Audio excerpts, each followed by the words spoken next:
and the fan mail and everything? Well, the play isn't over yet. No, it certainly isn't. Not the way you look. No, I think you're still in the first act. Well, they still recognize me and want my autograph and all that sort of thing. As a matter of fact, I live for today, and I'm looking forward to the future. Well, that's a very sensible philosophy, Francis. I, on the other hand, am looking forward to tomorrow. Because tomorrow I make my last payment on my garbage disposal. It's been quite a grind, but that's all down the drain. Well, now, let's get on with the Bushman at hand, shall we?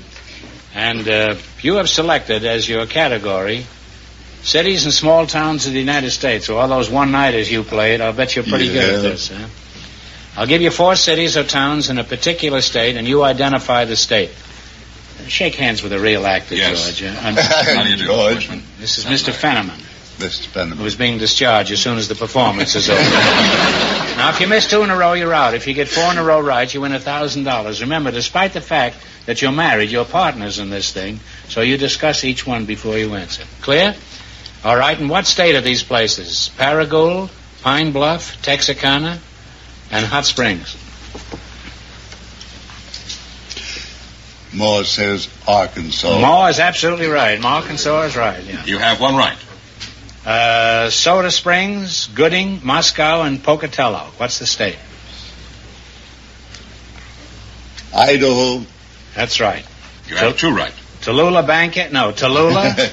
Baton Rouge, St. Bernard, and Crowley. What's the state?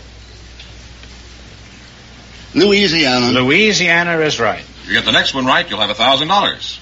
Tombstone, Welton, Winslow, and Claypool. Winslow, Arizona. Mm-hmm. Arizona. You need to go no further, Mr. Bushman. You've won $1,000. I think I played all those towns. Yes, I have too. Now I can't go back, but you can. Now you won $1,000. You can keep it and quit, or else you can come back later and try to double your money. You may even get a chance at $10,000. So go over and sit down and think about it. And if we don't see you later, thanks for being on the show. It was nice seeing you, Francis. Goodbye.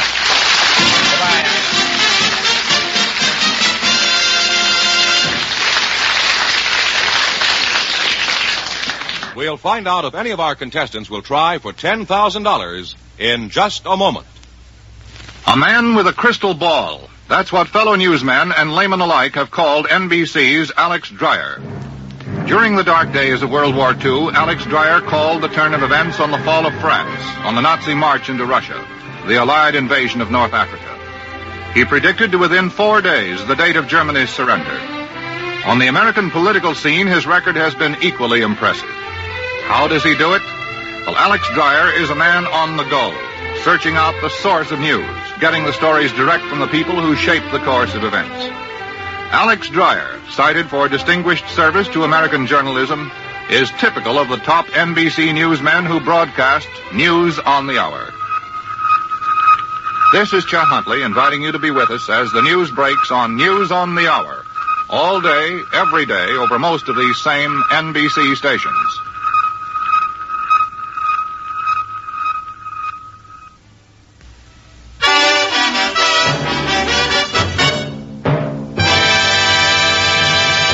George, we're ready to see you once you get a crack at all the money. Well, Mr. and Mrs. Francis X. Bushman have decided to keep the money they won so far and not try for the big question. I believe our other couple is ready to come back and take a chance. Muriel Forth and Aki Aliong, come back. Well, you won $1,000 so far. If you decide to try for the 10 and you fail, you wind up with a total of $500. What are you going to do? We're going to try. You are going for the big money. Now get together and pick a number from 1 to 10, and then spin the wheel. 4. If any number besides the one you pick comes up, the question is worth $2,000. If your number comes up, the question is worth 10. What number do you want? 4. Give it a turn.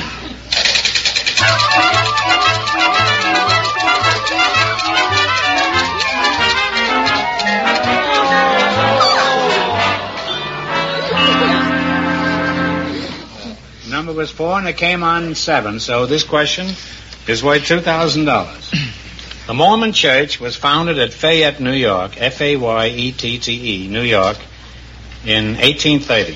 For $2,000, who was the founder of the Mormon Church? Talk it over.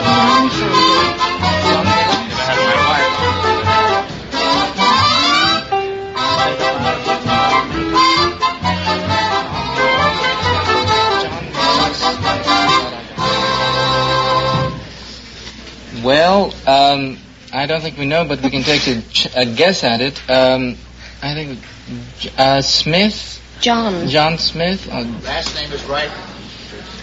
I think you ought to give it to him. It's Joseph Smith, but that's...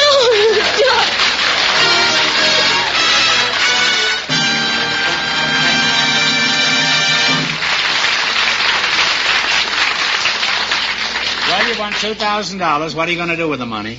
I'm going to buy a house and tell my mother about the baby I'm going to have. I don't know yet. What do you know yet? And what are you going to do with yours? You going to have a baby, too? No, sir. I'd like to bring my brothers and sisters from Trinidad and have them re-educated and grow up in the United States, sir.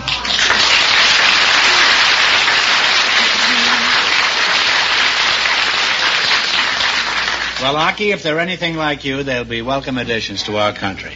Thank you, sir. Congratulations, and thanks for being with us. You bet your life. Thank you so much.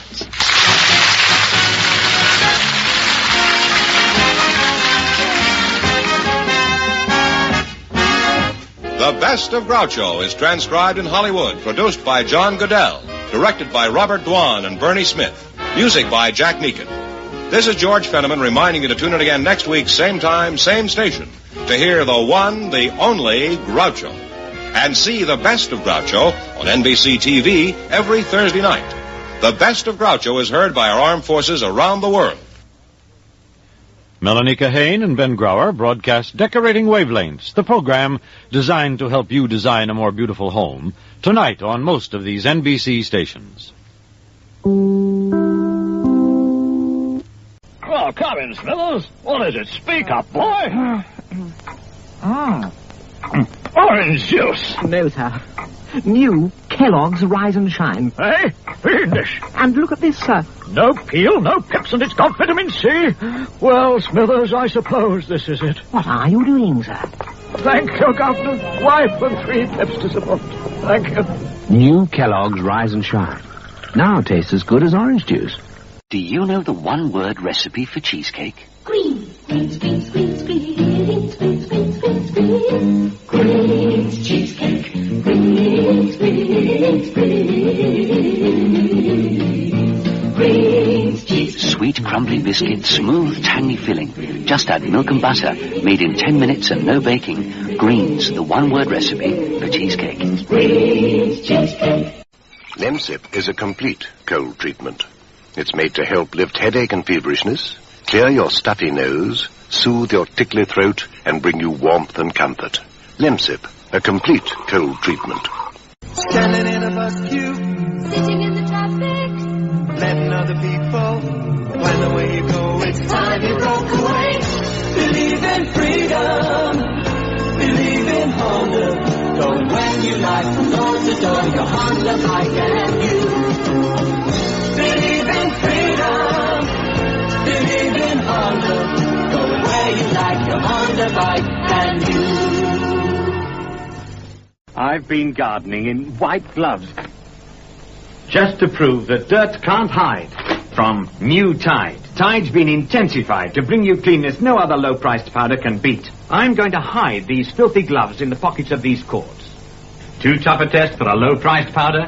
Not for new Tide. Now for those hidden gloves. How's that for cleanness?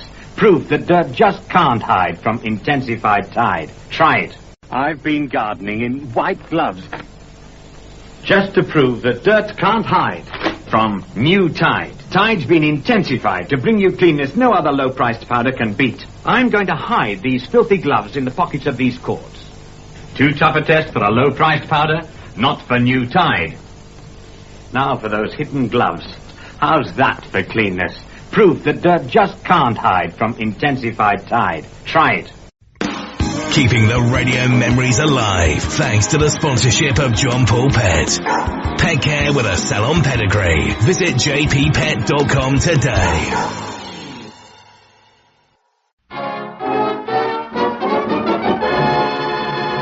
The Harold Perry Show.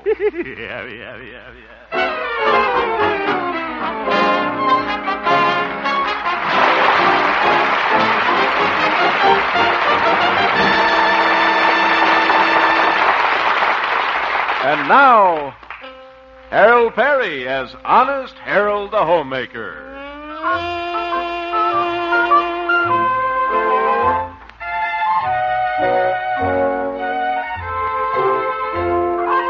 If you lived in Melrose Springs and you turned on your radio at 10 o'clock in the morning, you'd hear a program that's very popular with the ladies. Honest Harold the Homemaker. But not always so popular with Mr. Carruthers, the owner of KHJP, and his nephew, Stanley Peabody, the station manager. It's evening now. Harold is at the radio station preparing his program for the next morning. With him is his assistant, Little Billy, the ex-jockey. Well, let's work on the mail now, Little Billy. Yeah, here's a lady that wants to know why a window dresser always turns the price tag so you can't read them. That's your assignment for tomorrow, Little Billy. Go on down to Hershey's department store and find out. Okay, Hal, pal. Here's some social items that our regular contributor from Asheville sent us. Oh, yes, Aunt Mary. Let's see. They're usually pretty good. Dear Harold, not much to report to you this week, except that we did have a little excitement here a few days back. Amy Streeter forgot and left her grandpa on the porch overnight. Listen, this one isn't bad either. My cousin Joe was 32 this week. We don't know what to do with Joe. He hasn't made a... I've got an idea that'll really pep up your program. Oh, good. What is it, Billy? Why don't you give tips on the horse races? What? Me? Billy, let's forget the horse races. Who's that? I suppose it's Snoopy Poopy Peabody. Just because he's the manager around here, he thinks he can walk... Hello, Harold. Hello, Evie. Hello, Little Billy. Hello. Well, this is quite a surprise. I didn't know you were coming down to the station tonight. Yes, Stanley asked me to come down and help him take inventory. Oh, you're with Peabody, eh? No, Harold, don't be jealous.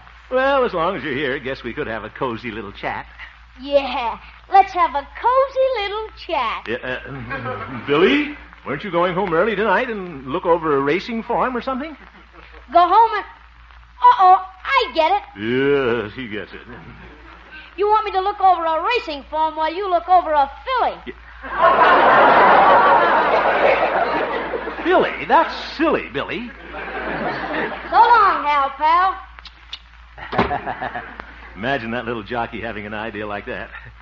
Well, Philly, Evie? Harold, I just dropped in to say hello for a minute. Stanley's waiting for me. Stanley, huh? That professional nephew. That nincompoop. That... Oh, hello, Stanley. Nice seeing you. Hello, Hemp. Taking inventory, eh, Stanley?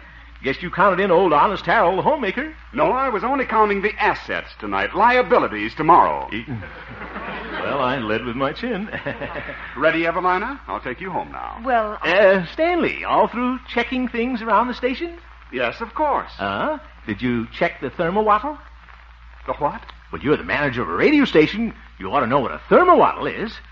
Well... Why, if that isn't checked, Stanley, it could burn out the transmitter, explode the static condenser, and blow up the whole station. It could?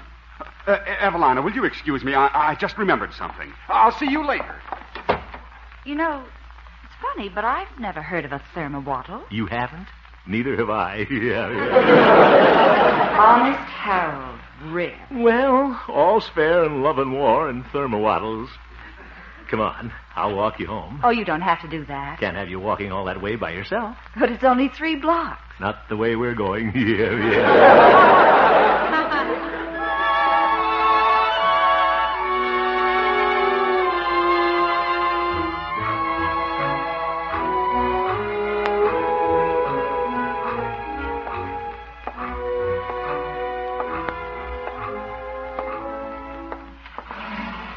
Come in, Harold. Yeah, thanks. You'll have to be quiet. Uncle Doc is asleep. Yeah, dear old Doc Yak. How is the old veterinarian? I suppose he had a hard day manicuring sheep. Sit down, Harold. Guess I'll sit here on the sofa next to you. Oop. What did I sit on? Oh, Encyclopedia Britannica. Aardvark to chromosome. Must have sat on aardvark. Well, this is nice, sitting here with you. Yes, it is. Evie, how about a little kiss? Now, Harold, there's no reason why we can't just sit here and talk. Talk? All right. How are things down at the office, Evie? Fine. Good. How about a kiss?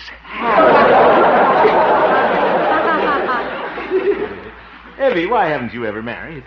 Oh, I don't know. I suppose I've been waiting for a tall, slender Prince Charming. Oh? Would you settle for a short, chubby homemaker? Harold, you know I'm very fond of you. You have so many good qualities, especially your honesty. Well... But it's important to have a sense of proportion. Sometimes you go off on impulsive crusades about inconsequential things. You tilt at windmills. I do? Last thing I tilted was a pinball machine. I think you're like Don Quixote. Don Quixote? Don Quixote was a character in one of the great novels about old Spain.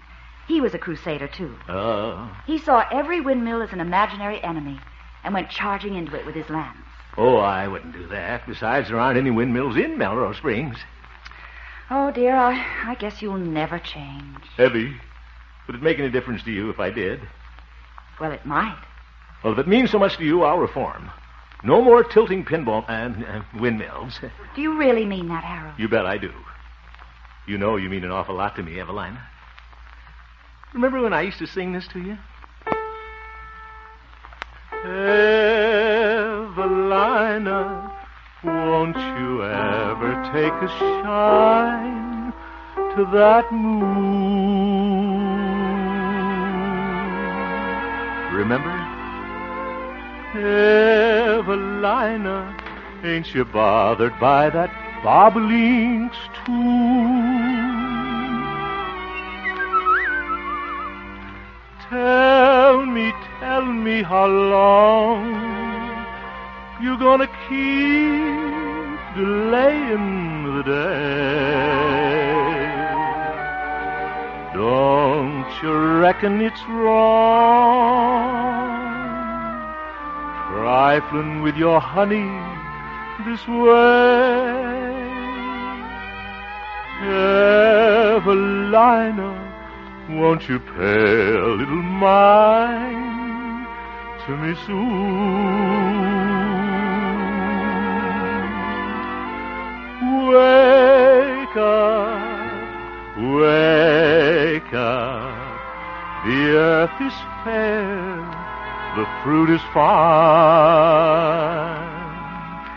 But what's the use of smelling watermelon, clinging to another fellow's vine?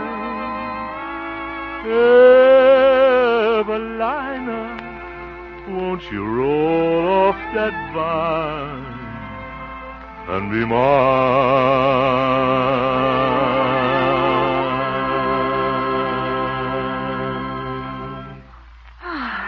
That was nice, Harold. You like it? Great. I'll sing another chorus. Hey, down there. Oh, it's old Doc Yak Yak. What does the old horse doctor want now? Evelina, did one of my animals get loose? Why, no, Uncle. Thought I heard a jackass braying in the fire. I've been insulted. Good night, Evie.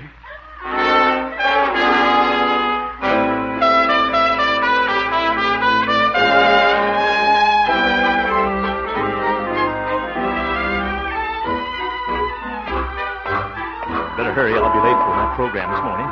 Gosh, it was nice being with Evie last night. Well, from now on, I'm going to change. Yes, sir. No more tilting at windmills. Hey there, lover boy. Good morning, Doc. Morning, Harold. Yeah, see, you got your little satchel with you, Doc. You back in the veterinary business? On an emergency call. I got a warm nose down at the dog pound. Oh? Hey, you were getting a little cozy with my niece in the parlor last night. Weren't you, Dreamboat? How did you know? I snuck downstairs and took a look. Doc, you ought to be ashamed of yourself. I was kind of sorry. Didn't learn a thing. Evie is wonderful, Doc. She's going to make a new man out of me. Yes, sir. You're now looking at the new Harold Hemp.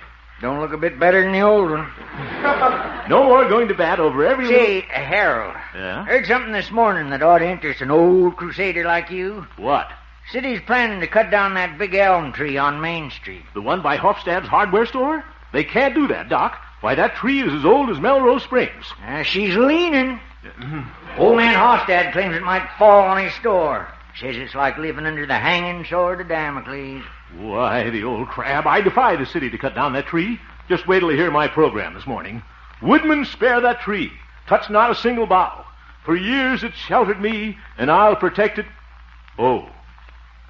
That's a nice poem, but it don't rhyme. I just remembered something, Doc. If the city wants to cut down that tree, it's no affair of mine. What? It's just another windmill. Oh, it's a tree. I'm not interested. Not one little bit, Doc. I'm through crusading over these little inconsequential things. Harold, are you sick? What? Let me feel your nose. Yeah. Please, Doc. After all, what if they do cut down that elm tree? Just because the whole town's grown up around it? All the children played in its shade. Sweethearts carved their initials in it. Little birds had their happy homes there. See you later, Doc.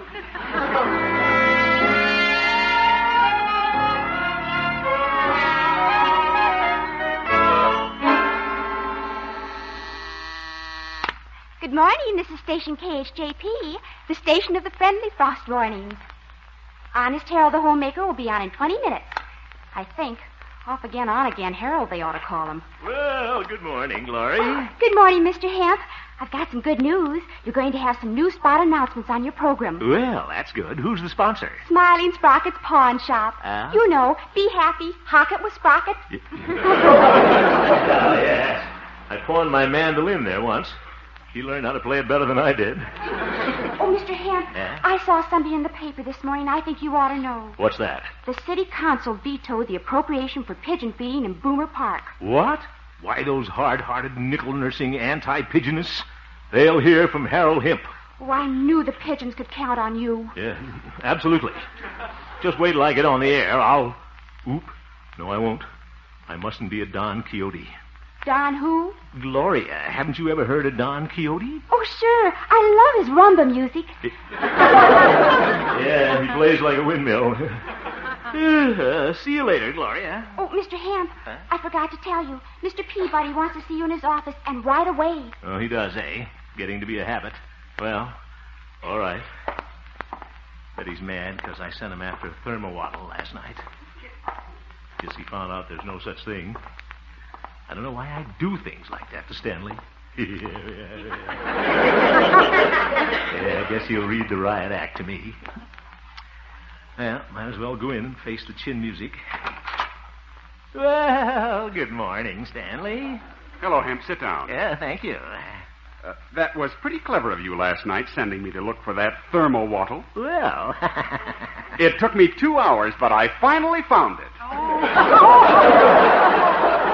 You did? I wonder what it is. But that wasn't what I wanted to see you about. Oh? Hemp, as you may be aware, my uncle, Mr. Carruthers, and the owner of this station, is attaining his 65th birthday next week. Good. The old skinflint. Obviously, an event like this calls for a celebration of major proportions. I want to make this a day that will burn forever in his memory. Something that will give him a real glow. We could set fire to his beard. This celebration must be well thought out, well planned. And an idea just popped into my head. It's going to be awfully lonesome in there. My idea has to do with Boomer Park. Boomer Park. As you know, the park was named after General Boomer, a very vague figure in the history of our town. Vague? Well, I wouldn't In view of the many civic contributions my uncle has made to Melrose Springs, I propose our city change the name from Boomer Park to Carruthers Park. What? And, of course, replace that statue of General Boomer with one of Mr. Carruthers. Peabody, I won't stand for that. General Boomer was a great man. Why, he founded Melrose Springs. But the name is still going to be changed to Carruthers Park. Over my dead body. That will be a pleasure. Oh? But starting this morning, you will convince your listeners that you are heartily in favor of the idea. That's an order. You ought to be ashamed of yourself trying to put something like this over on the people of this town. I won't do it. It's against my principles. Honest, Harold, this is no time for one of your stupid crusades. Don't you call them crusades? Oh, I almost forgot, Evelina. What? Stanley? Yes. I despise myself for this, but I'll do it. Good. Well, I want you to know, Stanley, I'm only doing this for love. Harold. Not you, Peabody. I hate you.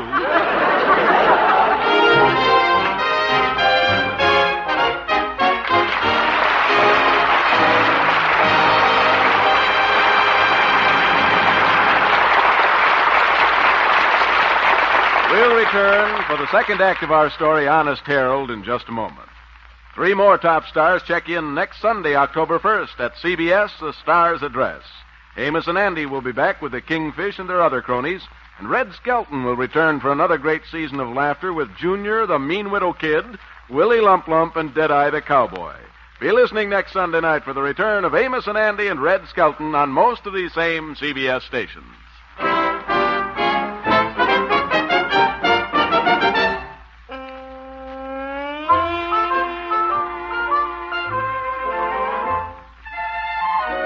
Well, back to Honest Harold, who's a little unhappy at this moment.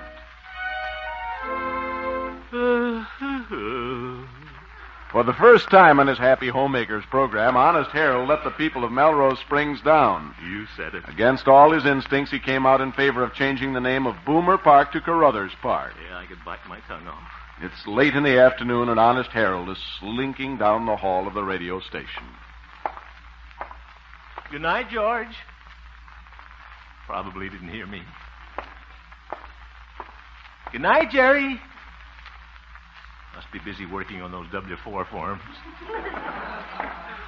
Good night. Snob.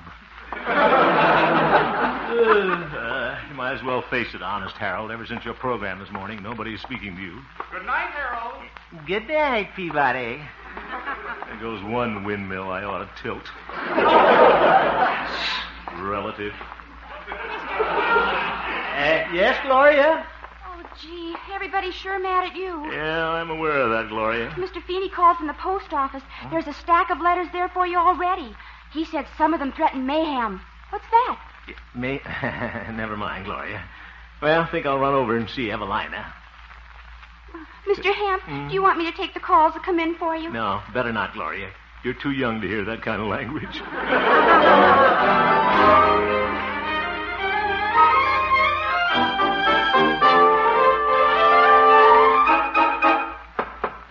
Hope Evie's home. It'd be nice to talk to her. And after all, I'm doing this for her. Oh, it's you. Good evening, Doc. Is Evie home? Nope. Oh, be home soon? Nope. Oh. She's still over at Carruthers. She's taking dictation from him, too. Oop. Mind if I come in a while, Doc? Can't stop you. Well, what's new? Carruthers Park. Now, look here, Doc. Honest Harold. But, Doc, I'm doing this. Just goes to prove what I always said. Animals are more honest than people. Mm-hmm. Never catch a cow trying to sneak on a streetcar with a 3-day-old transfer.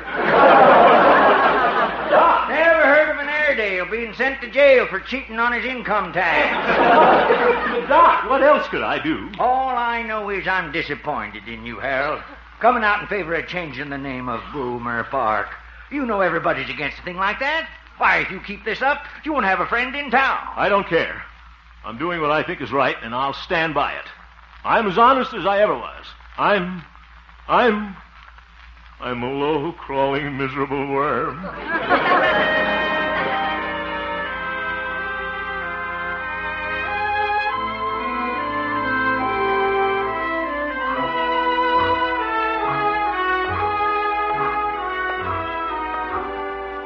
I ought to go home. Mother will have a nice hot supper waiting for me. Well, I'm not hungry. Can't face anybody. She might have fried eggs lying there staring at me. Hey there! Harold, wait up! Oh, hello, Billy. Well, I suppose you're mad at me, too. Mad at you? Why? Then you think I did right about Boomer Park? Absolutely. Pretty clever, pal, the way you fixed the race. What? Old man Carruthers must be slipping you a pocketbook to pull a double cross like this. Billy, I want you to understand that I'm not doing this for money. Sure, I know. Well, I'm not. I can just see the race. Huh? Boomer Park's the favorite with all the suckers. Carruthers Park is a long shot, a pig. Billy? The horses are on the track. They're at the starting gate. They're off! Boomer Park leads all the way until the stretch.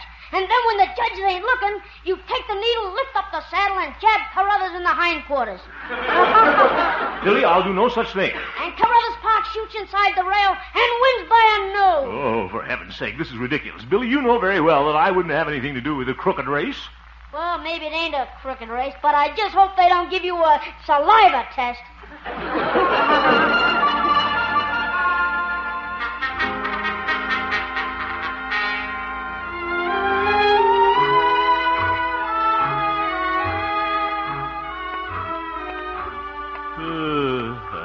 Why don't I go home? I'll have to go home sometime. Why didn't I pick some other place to walk? Boomer Park. If anybody sees me here, I'll get shot. Oh, hello, little pigeon. Well, come here, nice pigeon. Whoop. Flew away. He's mad at me, too.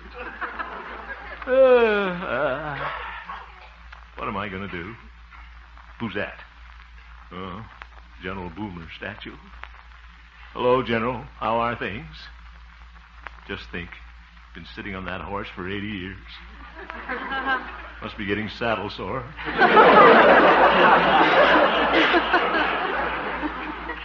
Hope you don't mind, General, if they move you out of the park. Maybe they'll put you out in the country someplace with no pigeons.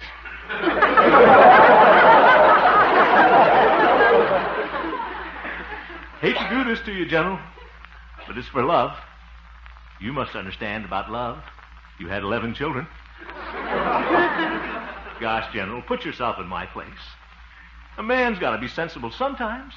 Got to play it safe. You'd do the same thing, wouldn't you? Wouldn't you? No. No, you wouldn't. I read about you in the Civil War. At the Battle of Antietam, you didn't say, let's play it safe. You said, follow me, I'm moving up. And at Stone Mountain, you didn't say, let's be sensible. You said, it's now or never, boys. Follow me. And at Missionary Ridge, did you say, let's run away today and fight tomorrow? No, you said, are you with me, boys? I'm going forward. And you won. General Boomer, I won't let you down. Tomorrow morning, Honest Harold is moving into battle. Pigeons, fellas, follow me.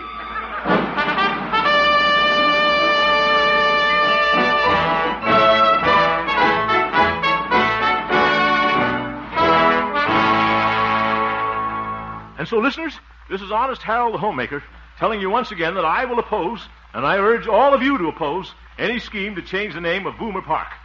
And I'm sorry I gave you the wrong advice yesterday, girls, and I promise you I'll never let you down again. And that stands, no matter what uncle of what nephew might say. Hemp, have you gone mad? The static you just heard is Stanley Peabody. And so, folks, until tomorrow, if there is one, this is Honest Harold the Homemaker saying goodbye. And goodbye, General Boomer. Hemp, I'll have your head for this. Well, all I can say is, Stanley, you could use it. Yeah. In case you're interested, do you know who was listening to your program? Mr. Carruthers. Mr. Carruthers? Was he upset? Oh, he wants to see you at his home immediately. And unless I'm mistaken, he'll give me orders to fire you. You've forgotten one thing, Stanley, old boy. His wife is one of my staunchest admirers. Why, she wouldn't let him fire me. For your information, Hemp, Mrs. Carruthers left on a trip to New York this morning. Oop, I should have gone with her.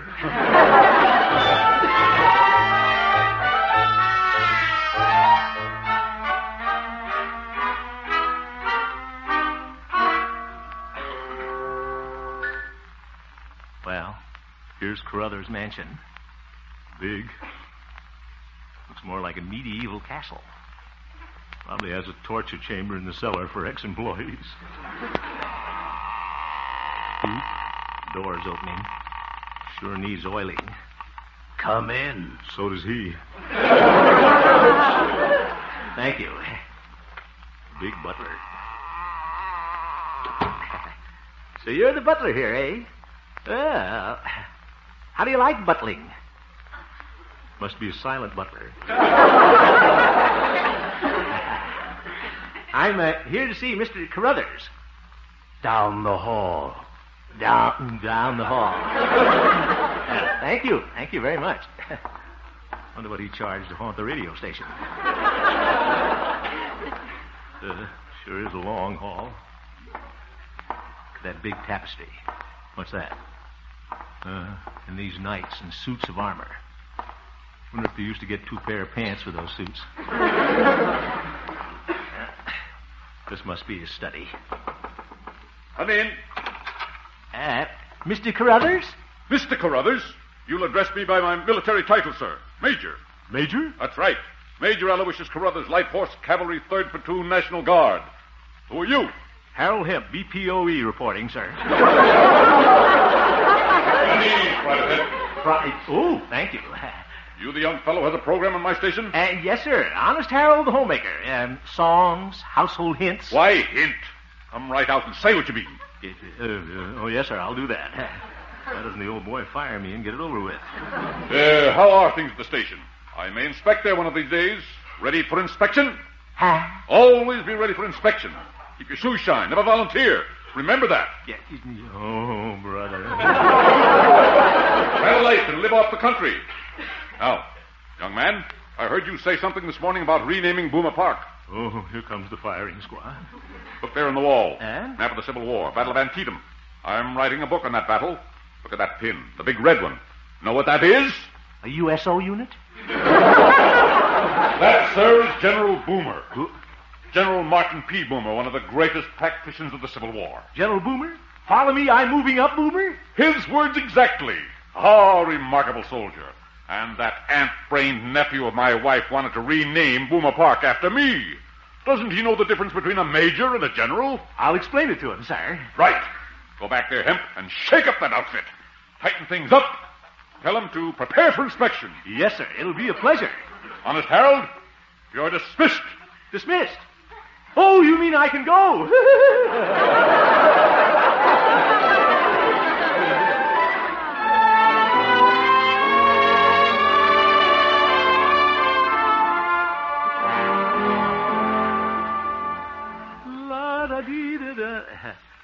Evie.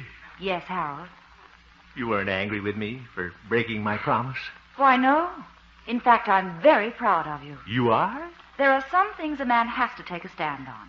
And I think General Boomer was a very worthwhile crusade. And I'm more convinced than ever that you should run for mayor. Evie. Yes. How about moving over a little closer to the next mayor? Well, if you'll promise to behave. Sure, I promise. All right. Harold, you promised to behave. That was just a campaign promise. You've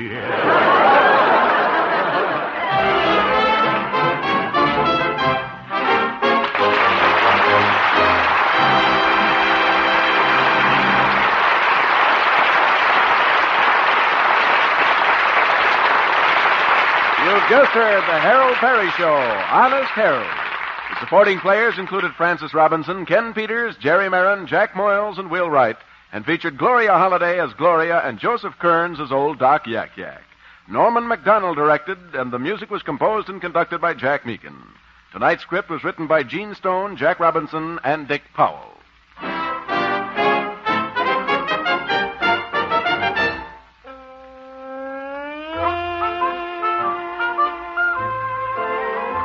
Next Sunday on most of these same CBS stations, Amos and Andy will be heard at this time in their return to CBS, The Stars at Rest. Oh, that's right. The Harold Perry Show will next be heard on Wednesday night, October 4th. October 4th. That's a week from this next Wednesday. Remember that, folks. The night Bing Crosby also checks in at The Stars at Rest. Well. Be sure you're listening for the next Harold Perry Show a week from Wednesday on most of these same stations. Don't forget it. Stay tuned now for Percy Faith's Orchestra, which follows immediately over most of these same stations. This is CBS, the Columbia Broadcasting System.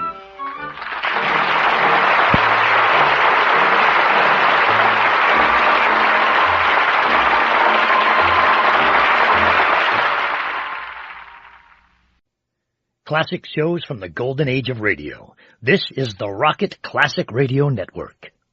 It's Hobo cigarette time. If you want a treat instead of the treatment, smoke Hobo. If you want a treat instead of a treatment, smoke Hobo. Pleasure of them all gives the most pleasure of them all.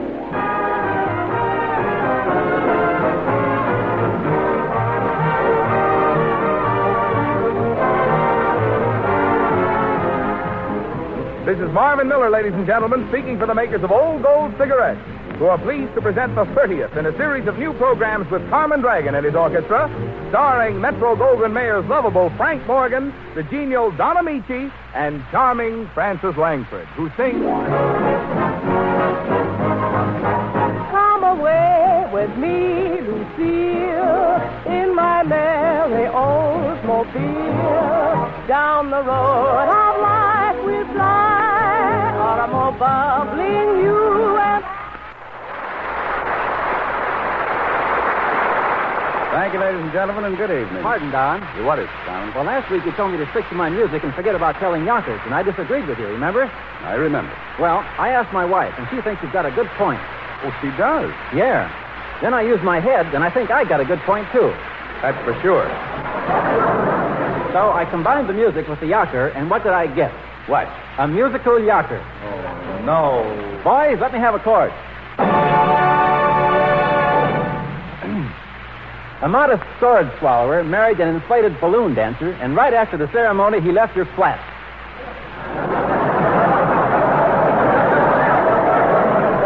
Get it? Hate it.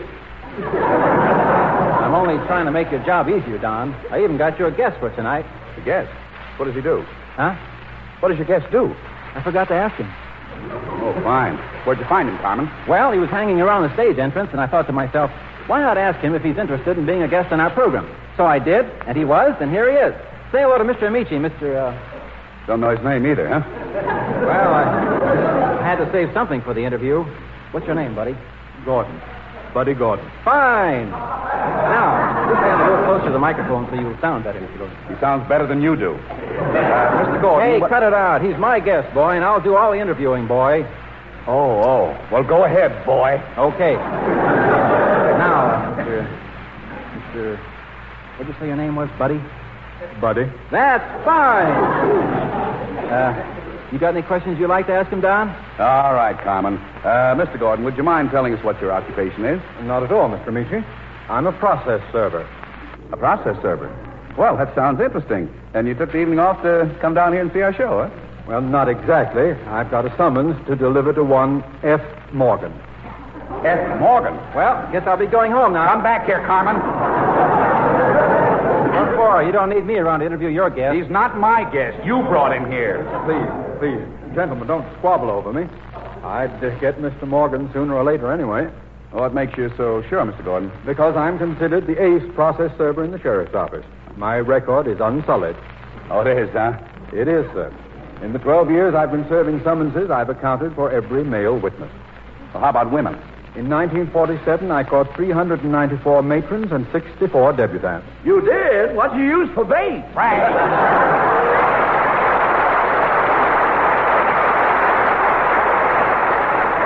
Any man who can hook all those dames. Frank, no dames. Why don't you go home? Home? I can't go home, Dodger. I'm being shadowed. I spent all day dodging a stupid process server. Finally shook him off. Oh, yes. Each time he tried to slip me the dope, I gave the dope the slip. Oh, yeah. Dodger, who's that slippery dope behind you? Carmen brought him here. Well, any friend of Carmen, he's a friend of yours. Good day, gentlemen. Just a minute, Mr. Morgan. Shh, don't call me Morgan. That sneaky process server might hear you and hand me the paper. You understand, don't you? Perfectly. Not that I have much to worry about. You don't think he can catch up with you, huh? Not an earthly chance. You have no idea what a dope this process server is. Really? Really? He doesn't know it, but every time he leaves his house to look for me, I stop in and have tea with his wife.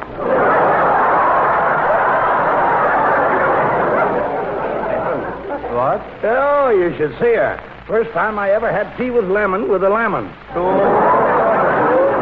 She thinks I'm a full of brush man, and I keep giving her samples. Frank. If her husband comes home, I'll have to give her the brush. That's very interesting. Yes, isn't it? Yes. Well, thanks, young man. And if I could ever help you with a summons, just let me know. Well, as a matter of fact, I've got one in my pocket right now. You have? Well, now, that's a coincidence. Let's have a look at it. Here, it's Frank. Stop pulling my sleeve, Dodger. Least I can do is help this gentleman. Here you are, Mr. Morgan. Well, thank you. Let me see. What honor appears of Frank Morgan on the jump. Frank Morgan! That's me! Thank you. Good night, Mr. Morgan. I've been stabbed! Dodger, why didn't you warn me? Now, wait a minute, Morgan. Don't get hysterical. What's this case all about? Is it serious? Serious. Dodger is the worst calamity that ever befell me since I was operated on in a cocktail lounge. You were operated on in a cocktail lounge? Yes, I had a brass rail removed from the bottom of my foot.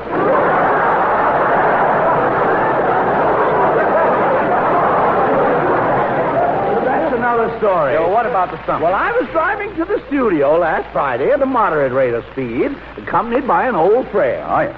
Charming thing whose acquaintance I made at a bus stop.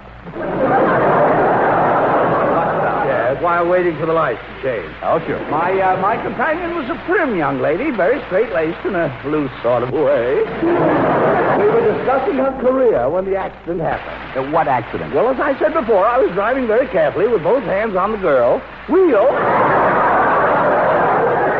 When suddenly I saw careening towards me a heavy car, obviously out of control. Oh, my. By an amazing piece of quick thinking, I managed to meet him head on. Now, that's using your head. What a crash. The girl didn't have a mark on her, but I was covered with scratches. Some of it was from the glass. She has the audacity to sue me. Well, it sounds to me like the girl has a legal claim, Frank. You better get yourself a good lawyer. Poppycock. I'm going to handle this case myself. I'll secure a writ of replevin, and after a process verbal, I'll distrain the litigant and have the assumption declared void. Do you know anything about law? Are you serious, Doctor? The great hall of Old Bailey in London still echoes with the eloquent pleas made by the renowned Frank Morgan, K.C. K.C.? You mean you were a king's counsel in England? I was, my boy. I was the first barrister to hold diplomas from the two famous legal colleges of Crimpus and Chisling. Yes, I graduated cum laude from Crimpus and took a postgraduate course in Chisling. At 22, I became a king's counsel. Why don't you stop it, Frank? You're not talking to some half-witted schoolboy. I'm not?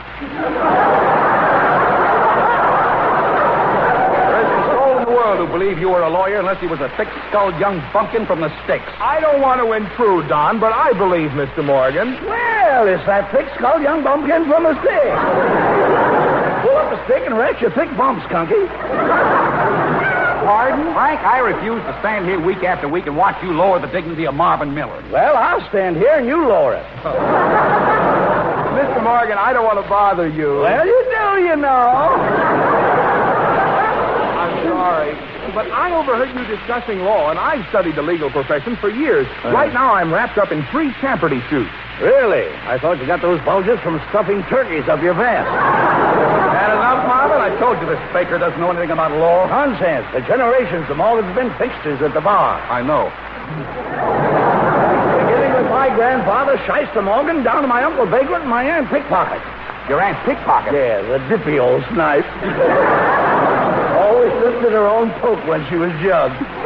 What a wonderful family. Yes. While I was still in my swaddling clothes, they schooled me in the honorable profession, and I soon rewarded their confidence in me by winning my first case. And what was it?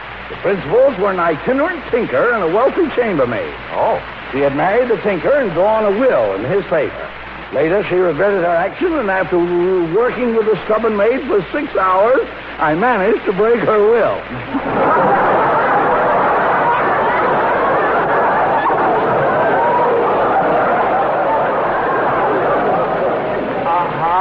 The case brought me worldwide publicity, and I soon began to specialize in emotional cases. Emotional cases? Passion murders, alienation of affections, breach of promise, anything involving the heart. Oh, yeah. I'm the only lawyer alive who ever conducted simultaneously 2 perdition suits. 2 perdition suits? What's that? A pair of breeches. I'll take a loafer jacket. Belt in the back? Just a kick in the face. Well, try this on for size. What are we talking about? You were telling us how how you were a lawyer, Mr. Morgan. Oh, yes. I can't begin to recount the number of cases I've disposed of. Don't try. Oh, but in more than one instance, I managed to get favorable verdicts, despite the fact that my opponents had softened the judge with a heavy bribe. Bribe! I knew you meant bribes, Mr. Morgan. So you did.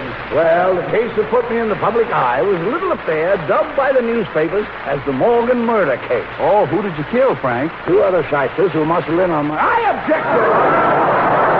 Stop that, John. Objection sustained. Go on, Mr. Morgan. Yeah, where was I? I don't know. Something with muscles. Oh, yes. By adhering to a rigid diet of grass and raw jellied eels, I developed my flabby biceps. No! I'm sorry, Frank. What was this Morgan murder case? Well, you can find it listed in the records under State versus Gilhooly. Lincoln, 347, U.S. 101 to Ventura, date to at Pismo Avenue.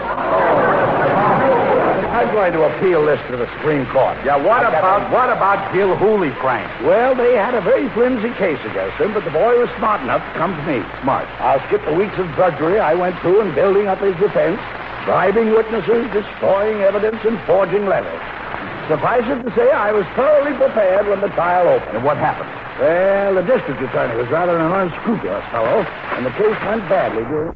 Don Amici and Francis Langford as John and Blanche Bickerson in The Honeymoon is Over.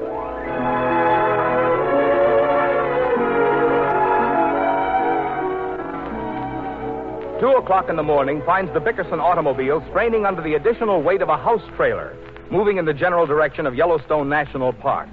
This is John Bickerson's first vacation in 7 years, and his wife, Blanche, is determined to see that he gets a good rest. They've been driving steadily for 9 hours. Listen. John, No, don't slump like that. I'm not slumping. You are, too. Your eyes are almost closed, and your head keeps lolling on my shoulder. Well, I'm sleepy, Blanche. I can't drive anymore. You're not driving, I am. I haven't touched the wheel for the last 8 hours. I've driven all the way since we left that gas station in Bakersfield. What are we doing in Bakersfield? You and the car got tanked up at the same time. I'm warning you, John Bickerson. I'm not going to stand for your conduct much longer. I'm growing old having to battle with you because of your act. What do you think I am? Old battle axe. What?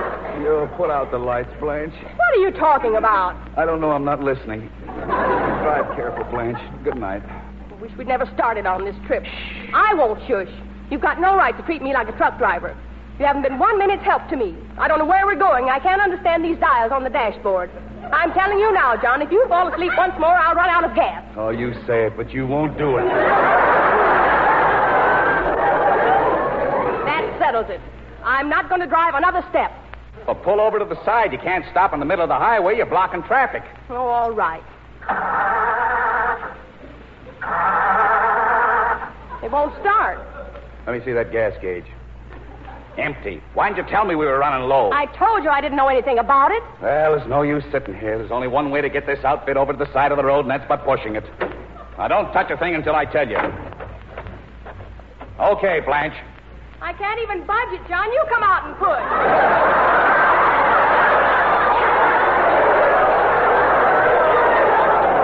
Wait a minute. Let me try this stuff. Why, you didn't even have the ignition key on.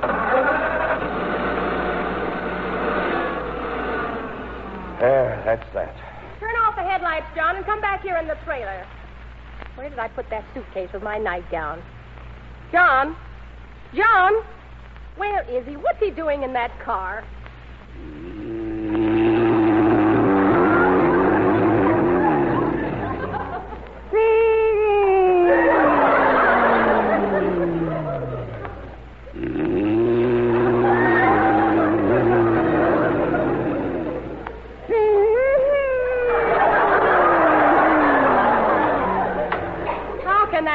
Sleep with his head in the glove compartment. I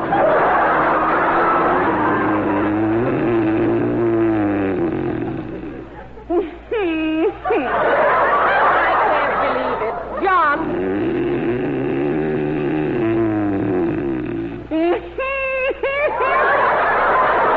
Tommy, get out of there. Yeah, get out of there, Blanchard. What's the matter? What time is it, Blanchard? Come on out of that car and sleep in the trailer. Now, watch your step. I'm sleepy. I don't want to open my eyes. Go on. Get in. Now, take your clothes off. Where's the bed? Just pull down the ironing board and hook it to the bread box. I can't sleep on an ironing board. What kind of a trailer is this? You don't have to sleep on the ironing board. That just makes the slat. Oh. Now you just fold the stove underneath and slide the seat pads on top. There. Isn't that clever? Wonderful. Good night. The other bed hooks on the other side.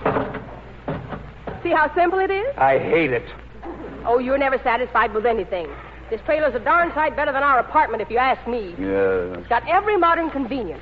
There's more closet space than we have. There's a lovely metal sink, and the bathroom is out of this world. That's what I was afraid of.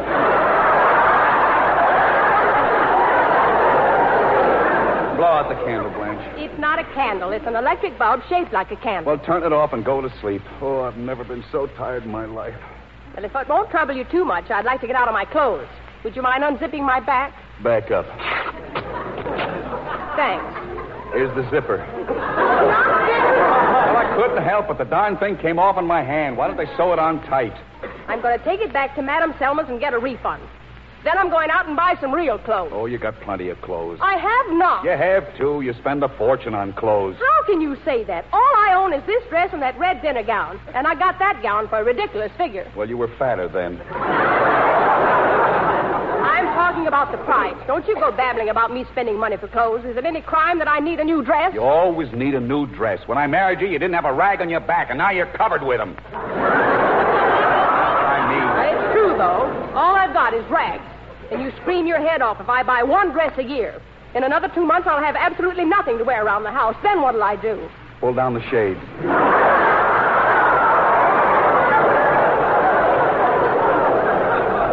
Believe me, Gloria Gooseby got the right kind of a husband.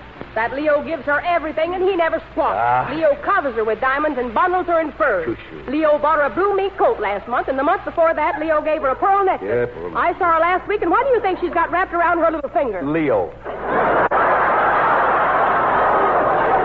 No, she hasn't. She's got a ring with a diamond in it as big as my head. Maybe it's as big, but I'll bet it's not as thick. You be careful how you talk to me, John. Well, you're always riling me up. I didn't start anything. You did. You want to do nothing but fight, fight, fight. Keep quiet. You'll wake the neighbors. What neighbors? We're in a trailer 1,000,000 miles from everybody. I wish I was home. Oh, so do I. Good night. Oh, John, can't we even enjoy ourselves for 1 week? I didn't mean to start anything. Well, get to bed. I'm so tired, I don't know what I'm doing. All right. Well, hand me my cold cream from the overnight bag, will you please, John? It's right under your bed. How do you jam all this stuff into one small bag? Hairnets, bobby pins, slippers, stockings, bathrobe. Here's your cold cream. Thanks, dear. What's this? Since when do they put fur on them? All earmuffs have fur on them. Oh, they're earmuffs. Are you ready for bed now?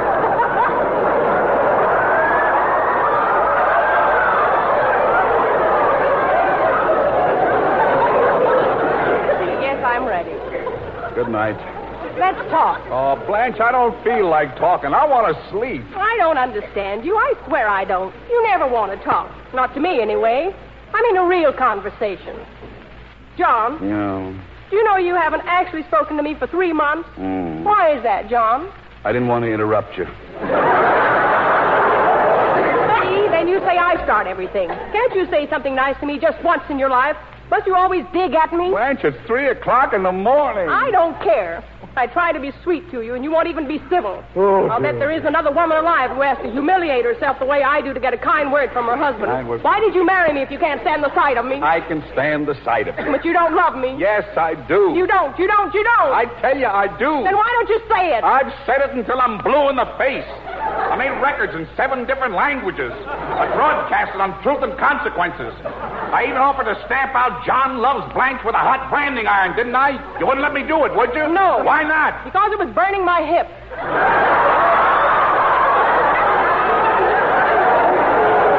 Well, if you can't stand a little pain, don't keep asking for proof of my love.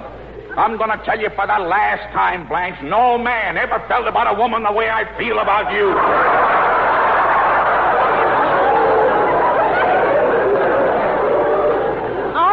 Honest.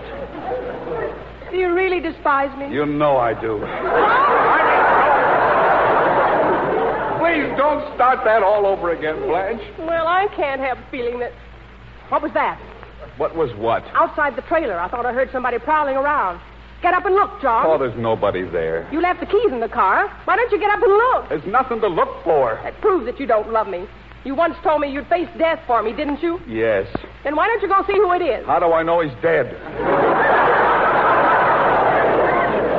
I'm scared. Oh, don't be scared. John, if anybody breaks in here, will you save me? Yes, I'll save you. Why?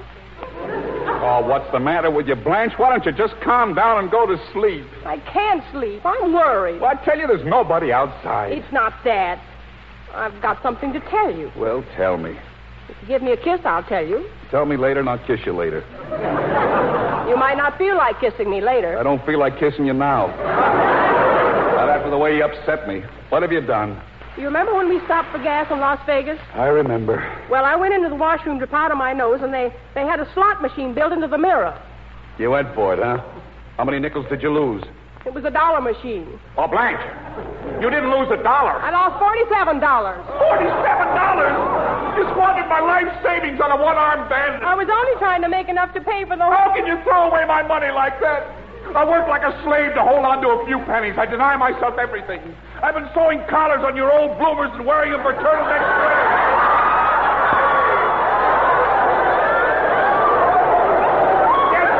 Yesterday I took a bite out of my own leg to save on lunch. She gambled away $47. I never gambled in my life. Last week you bought a raffle ticket for $25. What raffle? It was a pawn ticket. I hocked my teeth. Take it over. John, quick! There's somebody unhitching the car. Don't try to change the subject. We're going to have a showdown if it's a lamb. John, look out the window. What are you talking about? Where? What happened to the car, Blanche? It's gone. I told you there was a prowler, but you wouldn't listen. Oh, how do we get the police? That crook made off with my car. Well, you don't have to get hysterical, John. It can't get away with it. Why not? Because I copied down his license number. What's the use? Good night, Blanche. Good night, John.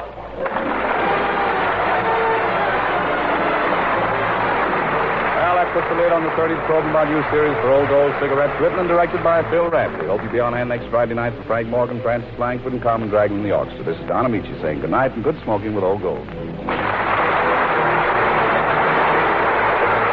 Frank Morgan appeared through arrangement with Metro-Goldwyn Mayer, currently releasing Frank Capra's State of the Union, starring Spencer Tracy, Katharine Hepburn, and Van Johnson. Remember, next Friday at Old Gold Time, it'll be Frank Morgan, Don Amici, and Francis Langford with Carmen Dragon and his orchestra, brought to you by P. Lorillard Company.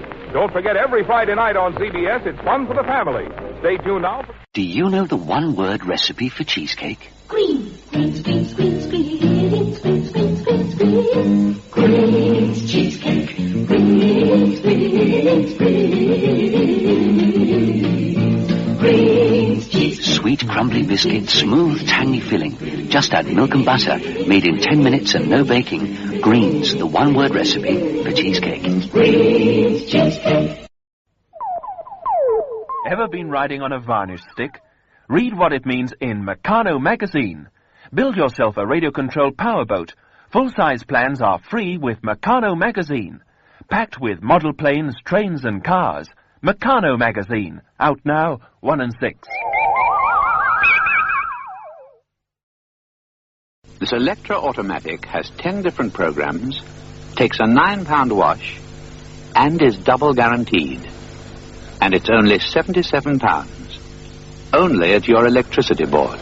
J-E-L-L. Oh, the big red letters stand for the Jell-O family. Oh, the big red letters stand for the Jell-O family. That's Jell-O, yum, yum, yum. Jell-O pudding, yum, yum, yum. Jell-O duck, Fiocca pudding, yes, sirree.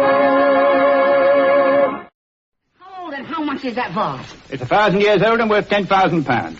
Ha-ha! This curly-whirly with all its miles of chewy toffee covered in creamy Cadbury's chocolate is 10 minutes old and only costs 3p. Of course, you can't stick flowers in it. But you can't chew a vase. Classic shows from the golden age of radio. This is the Rocket Classic Radio Network.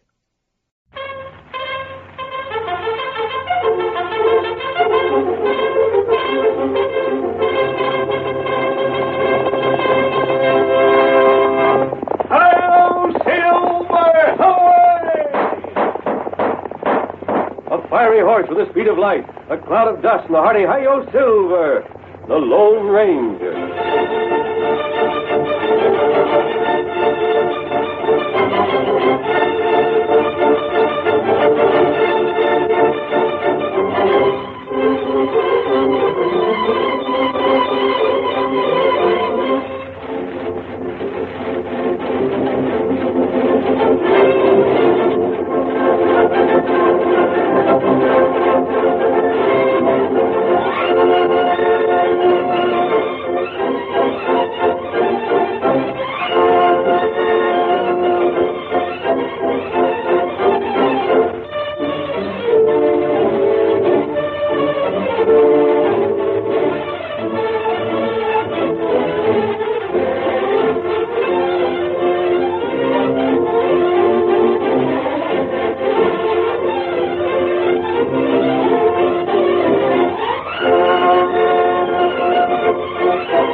With his faithful Indian companion Tonto, the masked rider of the plains led the fight for law and order in the early days of the western United States. His strength and courage were always on the side of right against might. No man could match his daring and resourcefulness, and nowhere in the pages of history can one find a greater champion of justice. Return with us now to those thrilling days when the West was young, and the Lone Ranger was fighting the greatest battle of his entire career.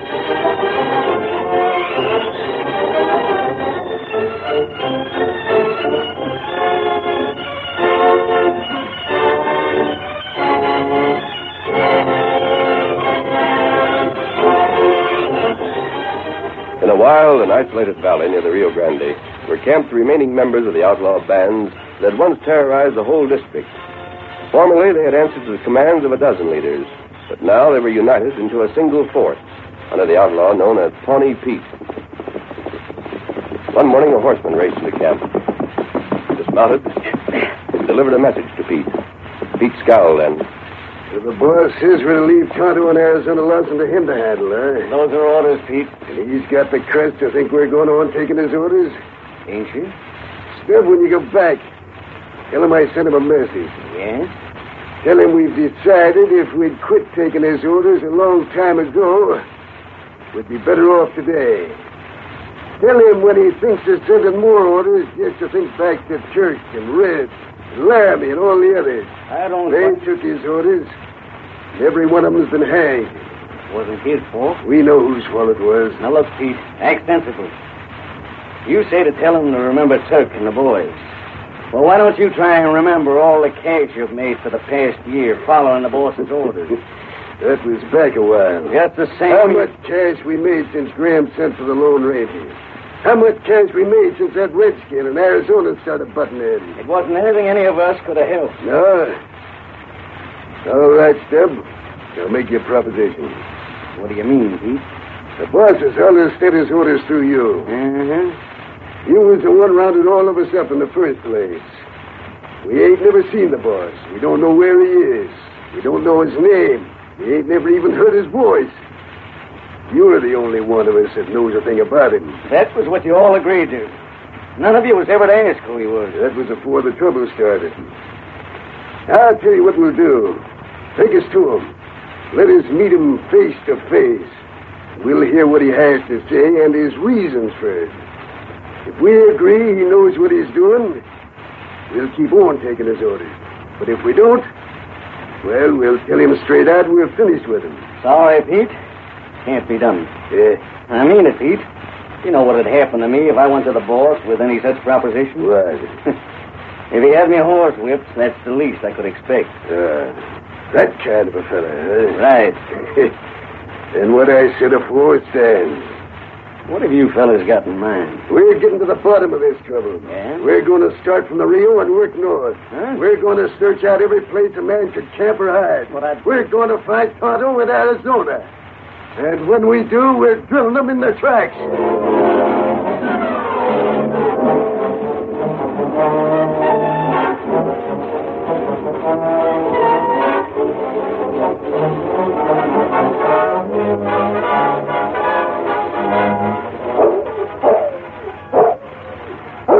Boy, shut up. Quiet. You'll make enough racket to tell everybody in the county where we camp. Now, you keep still. Tonto, you look as though you've been doing some real deep thinking. What's wrong? You think a masked friend. Still trying to puzzle out what he's up to? Well, you're just wasting your time. I gave up trying quite a spell ago. If he don't want us to see him, I reckon he's got his reasons. And if they satisfy him, why, they're all right with me. So let's start thinking about something we can help. What's that? How to round up the rest of them crooks in the hills. That's plenty hard. It's been hard, but it's going to get harder. Those armies know by this time, either they got to finish us off, or they're going to be finished themselves. I got a hunch the try to make for us across the border ain't going to be a patch in what'll come next. That's why I say we shouldn't go near Graham's place. They'll be looking for us to get in touch with them. They'll be laying for us. Thing for us to do is to stay camped here in the hills till we figure out our next move. That's right. Oh, go on, you wolf. Can't you keep still for just one little bit? Yep, Tonto, I say that we... Whoa, what in the world? Run for it, Tonto. Come on, run for your life. Get up there. Give us away. Shut up. Got away from us this time, but they won't the next. Hurry. You and Rich go back and get the horses. Them two won't get away from us now.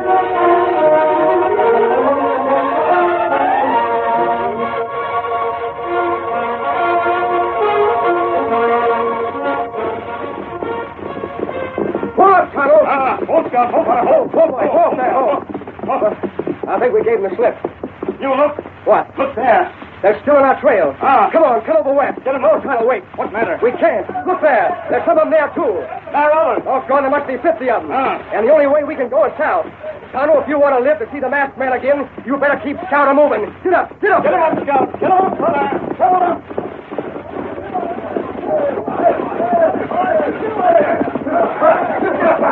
After him, Tom. After him. We've got him on the run.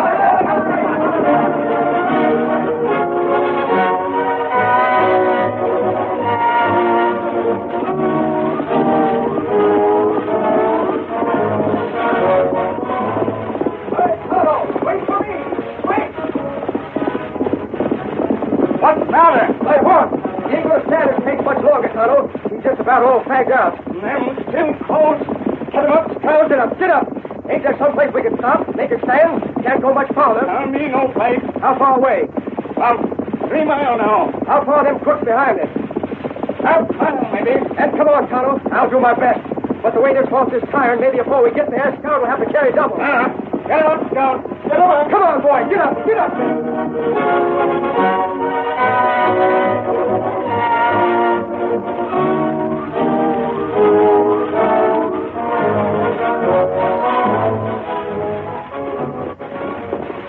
Oh, Scout. Oh, there. Well, we made it. Kind of a dead-end canyon, huh? Well, we could have found a worse place. Can't get at us except where we rode in. And we can hold them off there, all right. As long as our bullets last. How about water? There's spring or anything here? There's no spring. Have to get by with what water we're carrying in the canteens, huh? Grub? No grub. Now you fix for bullets. My belt's just about loaded full yet. You got plenty for a while. No grub. Doggone little water. And one belt of bullets apiece. So, Tonto, this is just about the toughest spot you and me ever got in. But there's one thing sure. What that? Maybe the whole bunch will try to get us. But by the time they do, by thunder, we'll see to it there's doggone few of them left. There they are behind them rocks, Tonto. Pull into them now. Come on. Come and get us, you yellow polecat. Come and get us.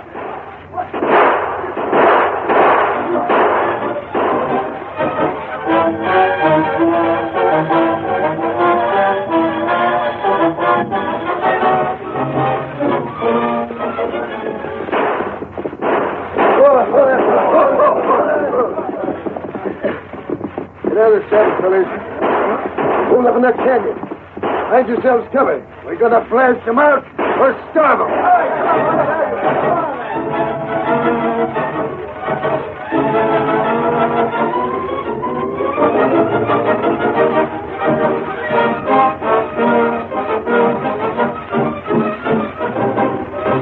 In the meantime, miles to the north, Graham stood on the porch of his ranch house, and his foreman reined up before him. Oh, there, fella. Oh. Dan, did you find out anything? But them fellas just seemed to be swallowed up. Found an old camp of theirs, but I couldn't follow the sign. I don't know what's become of them. Why didn't they get in touch with me? Why don't we know what they're doing? I don't know, boss. Dan, do you think there's a chance any of the boys have got on their trail? I don't think so, boss. Met Lefty and Bill, and they didn't have as much luck as I had. They met Tim, and he hadn't got this sign. They was all going to hunt a little longer, but I figured it wasn't no use. Thought I'd better get back and tell you. Yes, Dan, thanks. Of course, if there's anything more I can do. There's nothing, I guess. You see, boss, me and the boys, we kind of liked Arizona and that engine. If anything's happened to them... I'm sure they can take care of themselves. Only, it's just that, well, after all, 2 weeks have gone by without word from them. And that's never happened before. I simply can't explain it. What do you do? The only thing I can do, Dan, wait.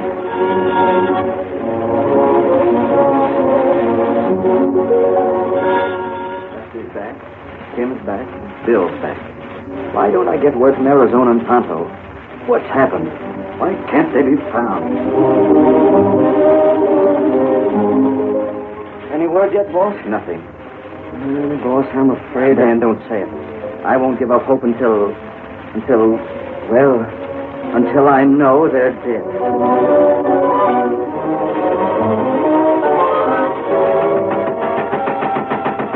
Boss! Boss, wake up! Wake up! That's you, Dan. Open up! What is it, Dan? Oh, you're dressed. I thought you weren't up yet. Come on. Come on around the corner of the house here. Dan, what is it? I'll show you. But can't you You tell know me? better than I do. Don't want to say anything so you can see for yourself. In the name of heaven, Dan, see what? There. Look at that hombre coming from the south. Ain't Where? that the Padre from the mission. I thought so. He's supposed to be with the Lone Ranger. Uh-huh. That's why I figured if he was coming here, it must be something important. He may have a message. From the masked man, you mean? Yes.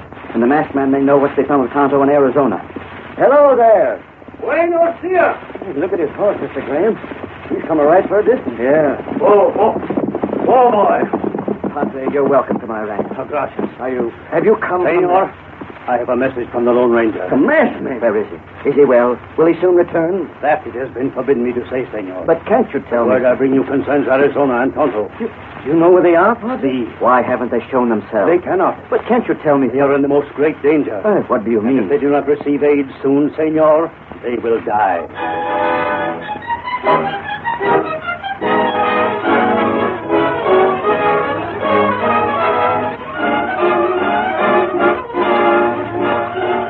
The curtain falls on the first act of our Lone Ranger story. Before the next exciting scenes, please permit us to pause for just a few moments.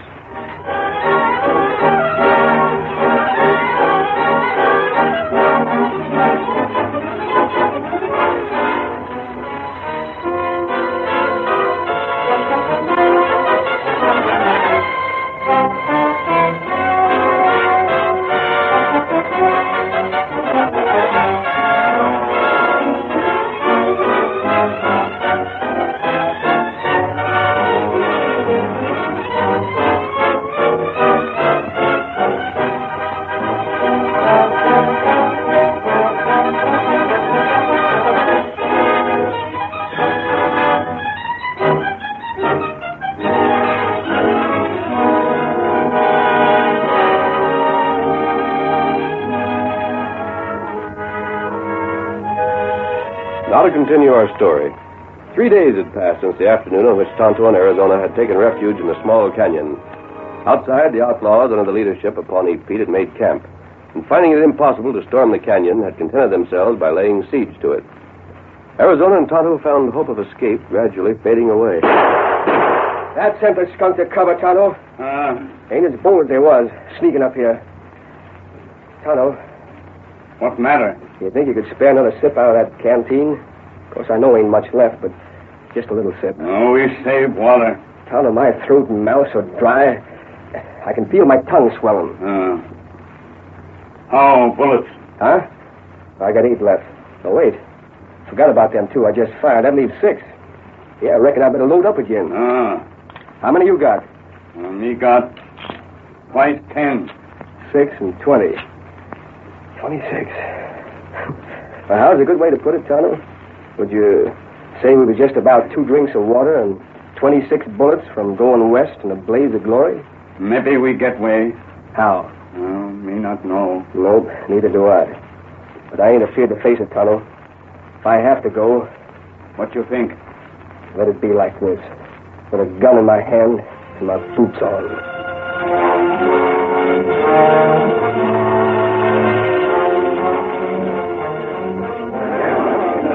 How them 2 jets and there fell on this long, I don't know. But we'll get him. We'll finish him off if we have to stay here till winter. At the same time, in the town of Spanish Flats, 2 men drew up on foam-flecked horses before the office of the sheriff. Dan, stay with the horses. I'll be out as quick as I can. Sheriff. Sheriff, this time you're going to listen to me. You're not going to dodge and squirm and think of excuses. Ever since you've been in office, you've been afraid to go after the outlaws that have made the law in this county a joke. Well, now there's going to be a showdown. What's that off all this? I told you I hadn't seen Tonto in Arizona for weeks. Now, look, Graham. I've searched everywhere for them, too, and so have my deputies. They've been found. What? And if they aren't rescued shortly, they won't live to tell the story. Hey, where are they? How do you find them? I didn't. The padre from the mission was at my place.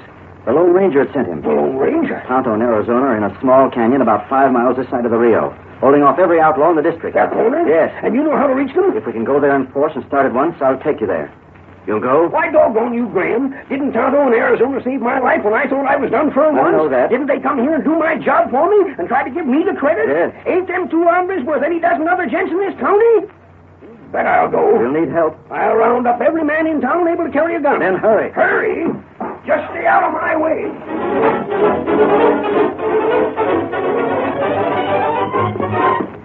You start the other end of town, and I'll take this one. Any man can handle irons that don't want to come, drag him out by his ear. Right. Get going. Get up, Tom. Get up there, boy. Get up. Get up. Hi. Hi, everybody. Saddle up and load up your guns. Hi, we got a job of work to do.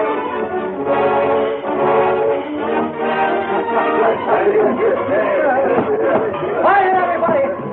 Everybody else that can ride. We're heading for the Rio. Run your hide wire and come running. Let's go!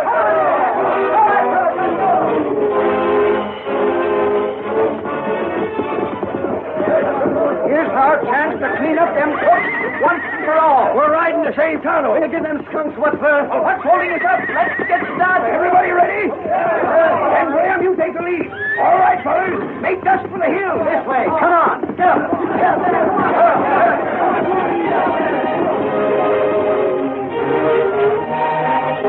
From directly overhead, the sun, burning hot, poured its searing rays into the canyon where Tonto and Arizona lay.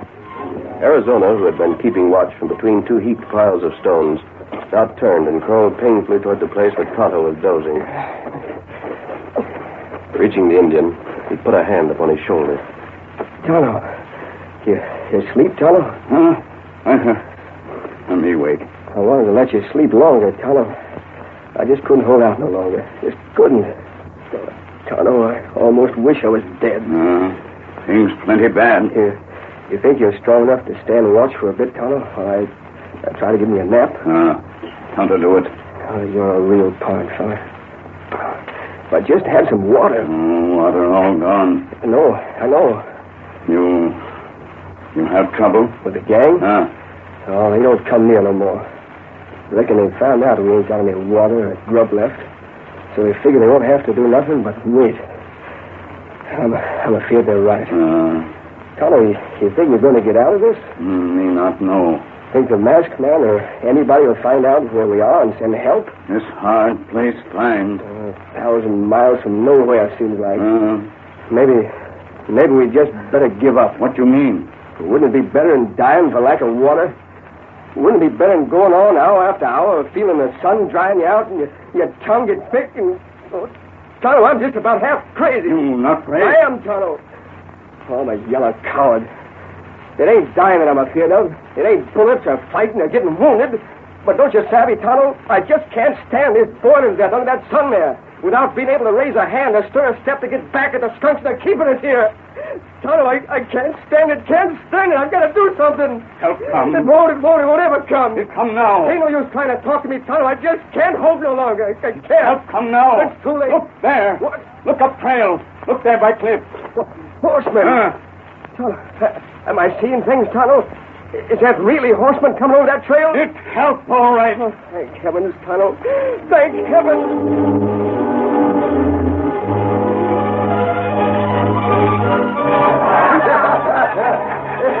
When I seen Arizona stick his head over them stones they got piled there, he looked like he was ready to keel over. Shaking his fist at me. It's a doggone weak he could hardly stand on his feet. Then he crawled back and... Look there. What is it? The sheriff and the posse. Somehow they found where we are. They come to get Arizona and Tonto. Wait a second. They can't have seen us yet. But what are you... Shut up. They ain't seen it. And if they ain't, we'll fix it as soon as they don't until it's too late. Back, Pud, come here. I got a job for you to do.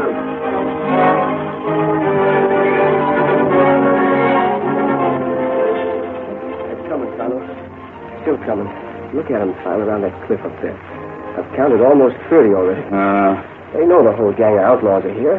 They know what they're up against. That's right. Wait. What you see? The gang. Peach Bunch. What are they up to, anyhow? Them try hide. Yeah. Looks like they're all taking cover over in that brush. And I don't see... shots. And those shots was fired at the sheriff. But the shots come from over there. They didn't come from where all them fellas are hiding. Tonto, they're going to trick the posse. Look. The posse will think them crooks are all bunched behind that hill to the right. They'll head for that hill, and just at the right moment, that gang will open up on them. They'll be wiped out. That's right. But what do we do? We've got to stop it. They'll be riding right into a trap. No good calling. Them two not here. Too far away. But they've got to know where them crooks are hiding. Tonto, we can't let them get killed on our account. And what we do? Tonto, I told you I weren't afraid of dying, didn't I? You know you speak true. I'm going to prove I did. How that? There's just one way to save them fellas that come here to save us. How do it? Get aboard my horse. Ride out of here. Right into the brush where them crooks have hid themselves. And make them show they're there. That's good idea. I'm kind of weak, Tonto. You help me get into the saddle? Thanks. And me go too. Now look here. You not stop, Tonto. Here, Scout. Here, boy. Tonto, you should. You risk life. Tonto risk life. Here. You get in the saddle.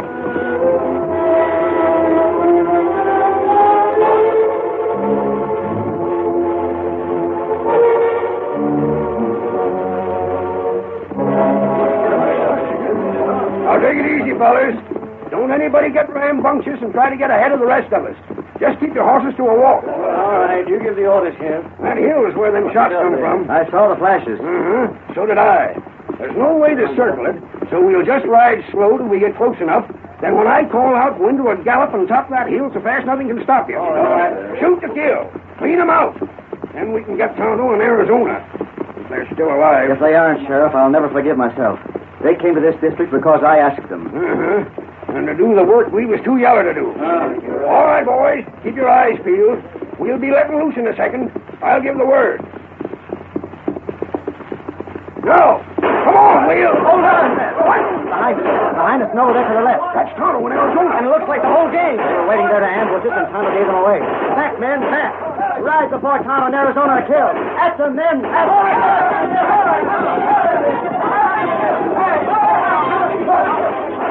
Warned of the trap that awaited them by the courageous act of Tonto and Arizona, the posse with Graham and the sheriff turned their mounts and rode toward the brush-covered hillside where the outlaws were hiding. The sheriff, firing as he rode, urged his men on.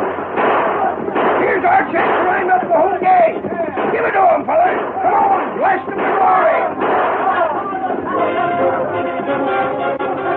They knocked Tonto and Arizona from the saddle. Pay those coyotes back.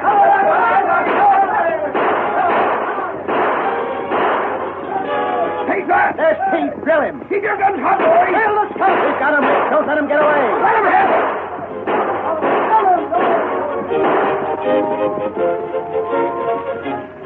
Although the outlaws, knowing that defeat meant hanging, fought desperately, they also fought on foot. The forces of the law were mounted, and finally seeing that further resistance was useless, Pawnee Pete threw down his gun. Don't shoot! Don't shoot! We give up! Men, hold your fire. You sneaking killers. We ought to let you give up. We ought to give you just what you give Arizona and Tonto. You drilled them. Wait. We ain't that easy done for, Sheriff. But we saw you fall from your saddles. We not hurt. Fall from our saddles? Sure. Well, we had a couple of good reasons. One was we was up against odds we couldn't face by ourselves. And if we made it look as if they'd already got us, they'd leave us alone. And the other, Sheriff, well, maybe we didn't have no choice. I reckon if you'd gone without food or water for as long as we did, you'd have had trouble hanging on yourself. Then you're all right? Everything considered, yeah. And the Lone Ranger sent us here in time. We've captured the last of these hoodlums, and our work is done. Not quite, Graham. No? You forgot the one fellow that's been behind them all the time. Scheming their crookedness. Keeping himself secret. I know. Well, that army's turn is coming, Graham. And you can believe me, it won't be long.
The story you have just heard is a copyrighted feature of the Lone Ranger Incorporated.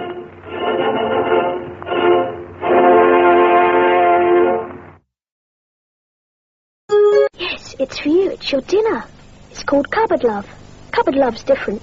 Comes in a packet, not a tin. See this foil pouch? Keeps it moist and squeezy. That's right. It's a new kind of cat food. Moist. It's good for you. Like it? New Cupboard Love. What the well-cared-for cat has for dinner. We had a party last night. It's a wonder the place isn't in a worse shape. You know how it is. You leave things overnight, takes twice as long to put them right. A bit like forgetting to watch your weight. Still, I watch mine every morning with the Kellogg's Special K breakfast.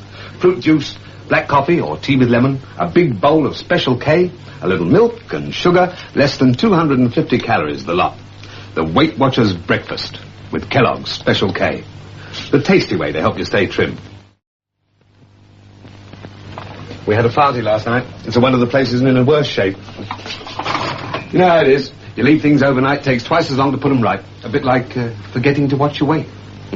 Still, I watch mine every morning with the Kellogg's Special K breakfast.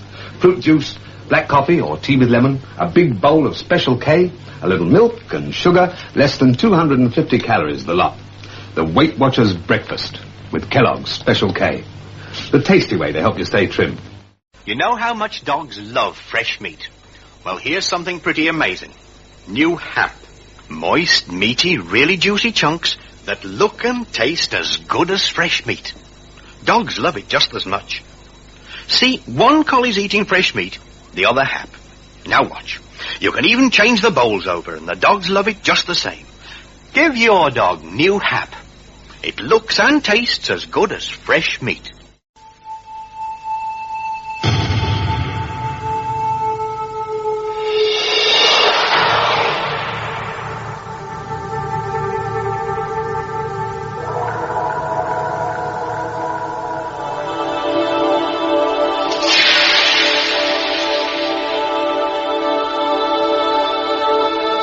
Denim.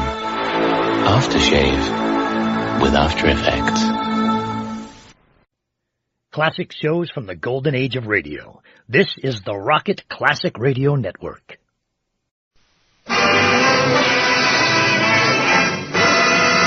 Annie, you know what that music say? Yes, sir, Amos. That music say, good health to all from Rexall.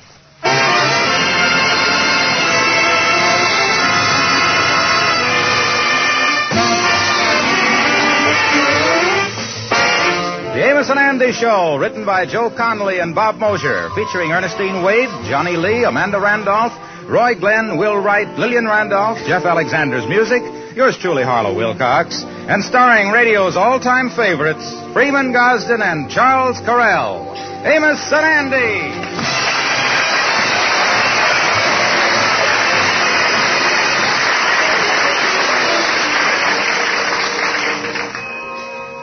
How do you do, ladies and gentlemen? This is Freeman Gosden. Later in this program, you will hear from your Rexall family druggist about the biggest money-saving event of the year, Rexall's great 1-cent sale that starts this coming Wednesday. This is the famous sale where you get 2 guaranteed Rexall products for the price of 1, plus a penny. Here is your chance to really cut the cost of living. So this week, from Wednesday through Saturday, be sure to shop and save at your friendly Rexall drugstore. It's Rexall's great 1-cent sale.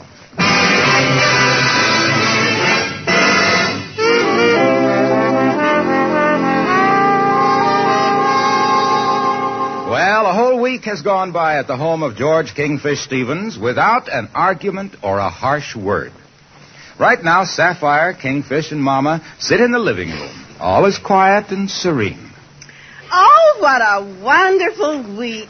No arguments, no fights. Oh, yes, daughter. I ain't never been so happy and contented in my whole life.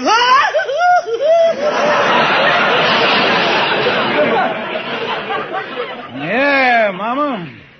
I gotta hand it to you. Sitting there in your rocking chair, you look just like Whistler's mother. The only thing that might detract from the sweet artistic picture is your feet soaking in that pan of Epsom salts there. Well, George, we have fought a lot in the past, but of course, when we did, I was always good-natured about it. Yeah, you know you're right, honey. Of course, I was a little more good-natured about it than you was, though. George, dear, if you'll forgive me for correcting you, I is the good-natured one. Well, if you don't mind me expressing an opinion here, I must say that if you was good-natured, you was the nastiest good-natured person I'd ever. Now, see here, George Stevens. It so happens it's been my good nature that has preserved the sweetness and light in our marriage. You bone! Yes, you miserable weasel. Don't you tell my daughter she ain't good-natured. We has always been a good-natured family. And if you say once more that we ain't, I'm going to let you have it in the kisser with this pan of Epsom salt. Well, now, wait a minute. If we get any more good-natured around here, the neighbors is going to call the riot squad again. Any man can be good-natured if he spent his life sponging off a couple of poor women. Mama's right, George. Well, is that so? Well, let me tell you something. I could walk out of here right now and come back tonight with $500 or $600 in my pocket. Just like that. $500 or $600, huh? Well, here's your hat, and there's the door. And don't you come back till you got it, you Mr. Big Mouth. All right, I will. I got to get $500 by the night. And I got to get it by using my ingenuity. I wonder if I went back in there if they'd settle for $1.25.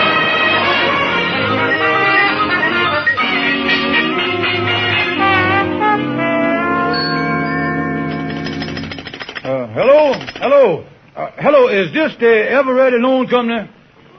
The one that advertises over the television? Money quick, no red tape. Fine. Now, my name is George Kingfish Stevens, and I want to borrow $500. You want to know what? Where I work? Now, look, we ain't going to get no place if you're going to pull the red tape on me right off the bat, mister. Yeah, well, I know you has rules, but, Mr. Everready, if you could just let me hold the phone a minute. Somebody just come in the office here. Can I help you, madam? I'm looking for Mr. Wilson. No Mr. Wilson here. I want a telephone here. Wait a minute. Hello, Miss Eveready. About that loan, I know you is a man of kindness, of pity, and... Are you sure there's no Mr. Wilson here? I wrote to this address about paying him a $2,500 reward. Begging you, Miss Eveready, hold the phone. Madam, you say something about $25 reward? No, $2,500. Miss Eveready, is you still there?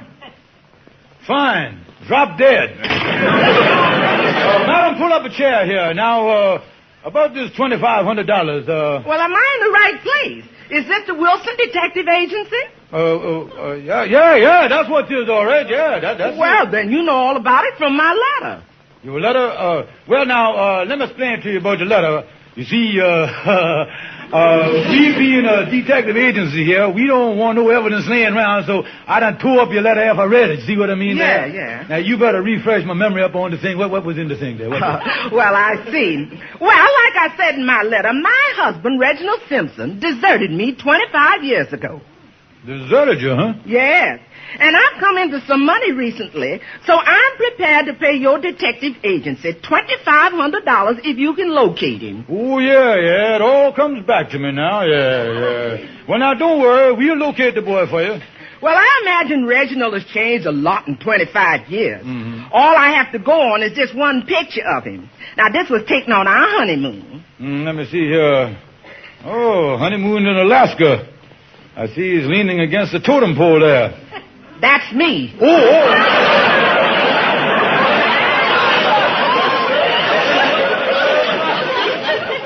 Yeah, so it is. You never see a totem pole blowed up like that, I know. You ain't seen him for 25 years. Now, you think you'll be able to locate him? You can see from the picture there that he's tall and thin and wears a straw hat. Yeah, but you know how peoples can change. I wouldn't be surprised if today he might very well be fat, dumpy, and wearing a derby, you know?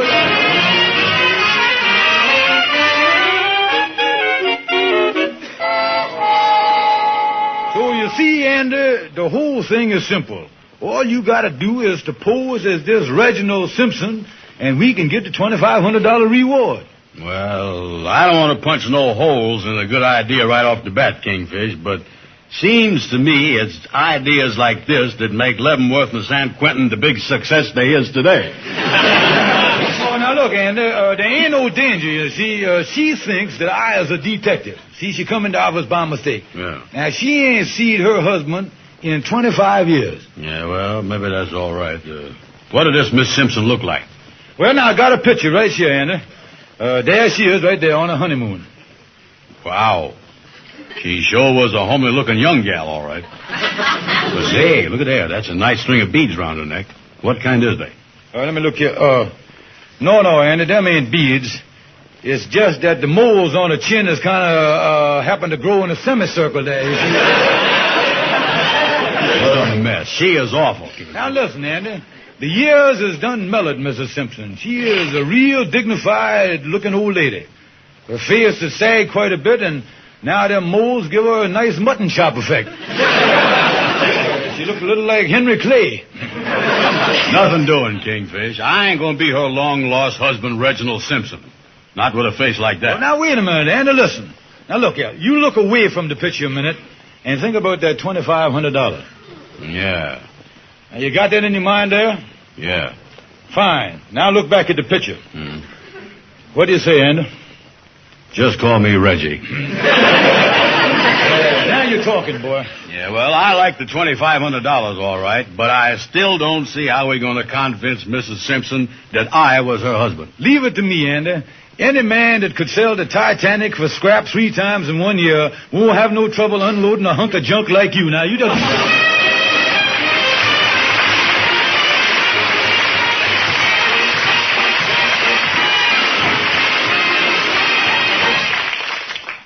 Good evening. This is your Rexall family druggist with the kind of news I like to tell you. Next Wednesday morning, October 15th, Rexall's tremendous 1-cent sale begins. From then until the closing of the stores Saturday night, you can buy 2 guaranteed Rexall products for the price of 1, plus a penny. Yes, a penny more buys twice as much. What's more, this offer applies to literally hundreds of drug and household needs. From aspirin to imported olive oil, from Christmas cards to bobby pins, from cold cream to stationery. But most important of all, these are Rexall products, and you can depend on any drug product that bears the name Rexall. So remember, friends, starting next Wednesday, a penny more buys twice as much at Rexall drugstores everywhere.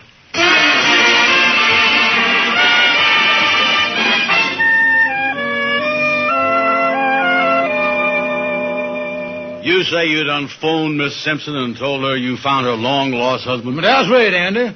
And she be here in a half an hour for the tearful reunion, my boy. Yeah, but suppose she starts asking me questions about our marriage. I ain't gonna be able to answer them. After all, if we was married, we must have struck up some kind of acquaintanceship. Well, now, that's covered, Andy, old boy. You see, she thinks that I is a detective. So me and her has done worked out a plan. Mm-hmm. Now, she has got 4 questions that if you know the answer to, will prove you is her long-lost husband. Yeah, well, what is the questions? Well, now, here's question number 1. Now, listen, Andy, the first question is the state that you was married in, the state you honeymooned in, and the state you deserted her in. Now, the answer is to question number 1, California, Washington, and North Dakota. California, Washington, and North Dakota. And the second question is the name of your 3 children. There's Mandy, Morton, and John. Mandy, Morton, John. Question number 3, she gonna ask you, she gonna say, I once had an operation, what did they remove? And the answer is 4 gallstones. 4 gallstones. Yeah, and the last question she gonna ask you is, she gonna say, what did you give me for a wedding present? And the answer to that is a silver fox jacket. Yeah, silver fox jacket. Now, you got it straight, Andy. Them is the 4 questions she gonna ask you.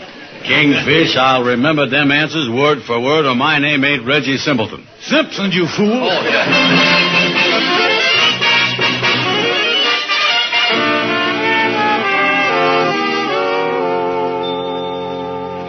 Yes, Mrs. Simpson, allow me to introduce you up with your long-lost husband, Reginald. Oh, Reginald, after all these years, looking at you, I can hardly believe you's alive. Likewise.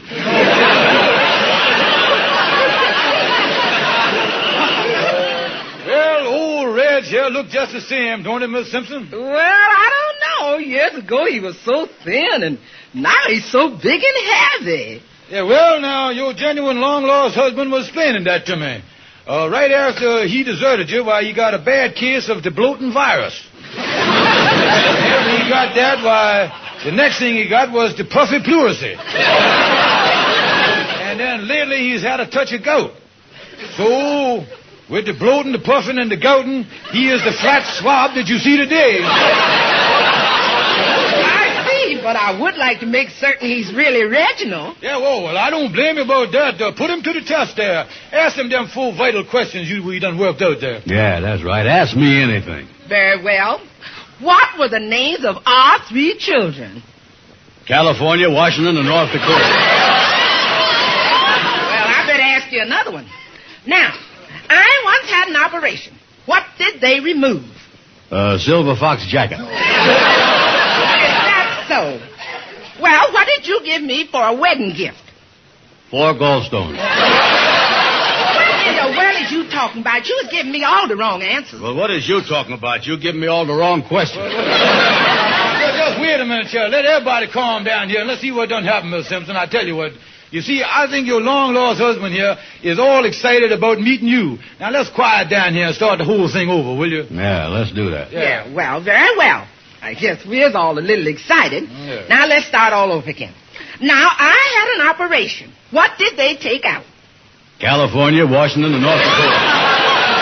What? Now, Miss Simpson, wait a minute now. Just ask him another question, will you please, ma'am? What did you give me as a wedding gift? Mandy, Morton, and John.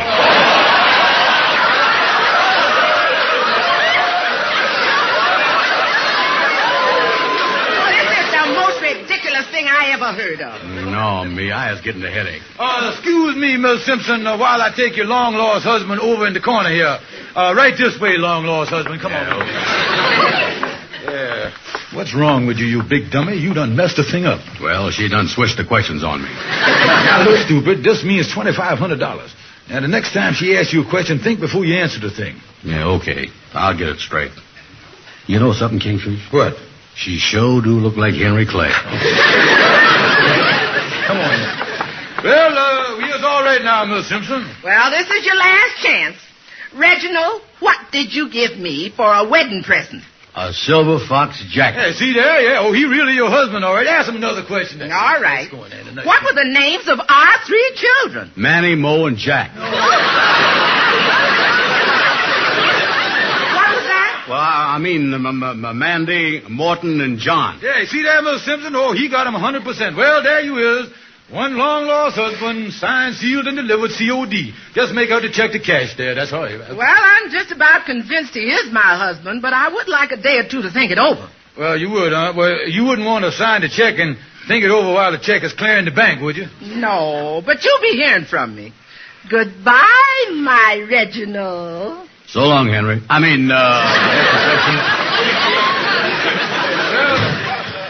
What do you think, Kingfish? Well, now, don't worry, Andy. I think we got her.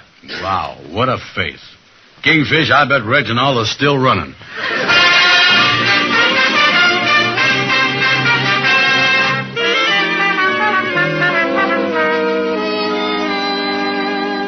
Yeah, Andy, as soon as I see this picture in the newspaper of you and this item about Mrs. Simpson finding a long-lost husband, I come over here to see you. Yeah, Amos, she done thunk it over and decided that I was her missing husband. Yeah, so you has fell for another of the Kingfisher schemes, Andy. Andy Brown, I is disgusted with you. You ought to be ashamed of yourself doing this for $2,500. Oh, you think we ought to get more money out of her, huh? Oh, look here, Andy Brown. You just going to get yourself in trouble. Come in, Kingfish. Come in. Well, hi there, Andy. Hi, Amos. See the item in the newspaper? We all set. Oh, yeah. You know, I really fed up on you two pulling stuff like this. I don't even want to talk to you. So long. Nice fella, that Amos, but he ain't got no business mind. Well, I tell you, Wait a minute. That must be Amos coming back. His conscience is bothering him. Come in. How do you do? I'm looking for a Mr. Reginald Simpson. Yeah, well, I is Reginald Simpson. Oh, fine. I saw this item about you in the paper.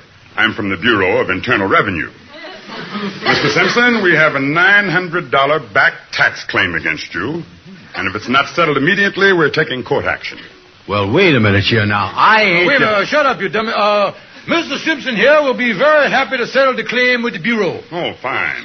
I'll stop back in a day or so and see if we can't wind this thing up. Yeah, we have it ready for you then. I'll see you in a couple of days then. Goodbye. Bye. Listen, Kingfish, why didn't you tell him I wasn't Mr. Simpson? Now, listen, you nitwit. If it come out that you ain't Reginald Simpson, we loses the $2,500. Now, all we got to do is to raise $900 to pay off this government fella. And then when we get to $2,500, we are still $1,600 to the good. Holy mackerel, these government taxes is really something. I ain't earned nothing in the last 25 years, but I owes them $900. Oh, yeah.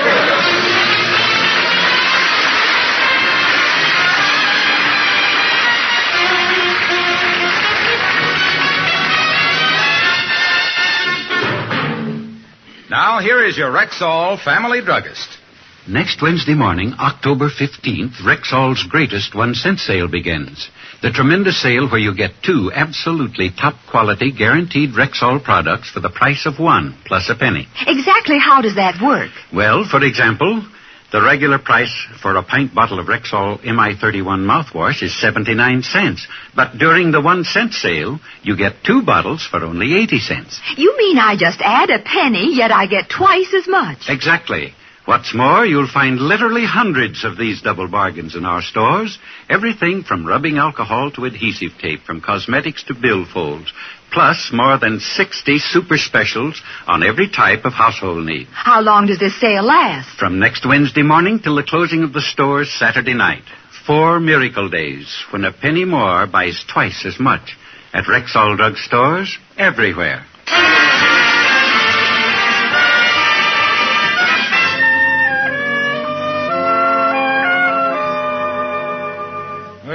got to raise $900. Let me get in here and talk to Algonquin J. Calhoun.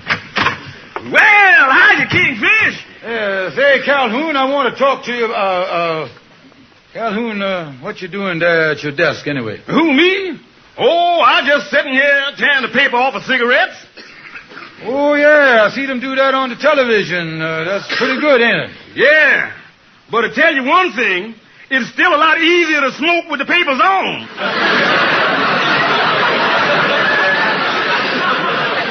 I imagine it is, but look here, Calhoun, I got a big problem. Yeah. I got to raise $900 in a hurry. Well, now, ain't you got nothing you can borrow on, like insurance policies or something? No, I done borrowed on all my personal policies. The only policy I got left is the accident policy at the Lodge Hall, and I can't borrow on that. The only way I could get any money from that if somebody, one of the brothers, fell in the Lodge Hall Calhoun, does you think I could? I certainly do. And Andy is the perfect one to take the dive. The policy pays $500 now to the injured brother. Yeah. Now, if I can get the insurance man over here to increase, I'll get him over there and have a talk with him to increase the thing to $900. Then stage the accident. Yeah. And while the man from the insurance company is there, Andy can come in and claim he done broke his leg or something. You might even get a phony doctor to back up the claim. Yeah, I hope it works. Because I got to get a hold of money to prove to my wife that I got brains. Wife trouble again, huh? Oh, yeah. You know, Kingfish, a thing like this makes me glad that I'm a bachelor. You know, Calhoun, you has always been single, ain't you? Yeah, well, in my youth, I was sort of a timid boy, Kingfish. Yeah, I used to wander out in the woods and frolic in the babbling brooks. You know, Kingfish, it wasn't until I was 17 years old that I learned about the birds and bees. Yeah, well, how come you never got married, Calhoun? Well, I never could find a bird or a bee that I was that interested in.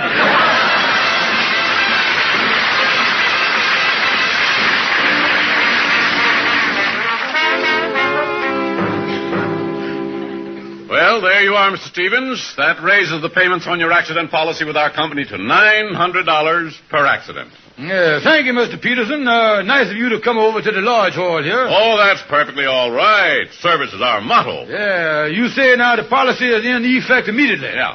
Oh, not that we expecting any accidents, but it's nice to know them things. In case the hand of fate stepped in and tripped up one of our loving brothers or something, you know. Oh, yes. We can't be too careful. Well, I've got to be going. Well, must you be leaving so soon? Thought you might want to stay around for the accident. I mean, what's your hurry, Well, I'm a little tired today. I've been in court most of the week. Oh, yeah, in court, yeah. Yes, you insurance fellas in court, a lot, while we're paying out money to people that hurt themselves and all that. Well, no. This week I've been in court prosecuting several phony claims. Oh, my bridge almost popped out on me there. You say you was in court prosecuting there, what's that thing? Filing criminal action against people who tried to defraud our company. Why, last week a pair tried to pull a phony automobile accident. We sent them up for 10 years. Oops! Yeah, my bridge again. I better hang on to the thing. I got an idea from here in it's going to be a pretty gummy conversation here. Yes, we have another case coming up. Looks like the man's going to get 30 years. Yeah, well, naturally, if you busy prosecuting and everything, I don't want to keep you. So why don't you go on running along there? Hi, Kingfish. Help me to a chair, will you? I just broke my leg on the front step. Oh. You just broke your leg. I'd like to take a look at that.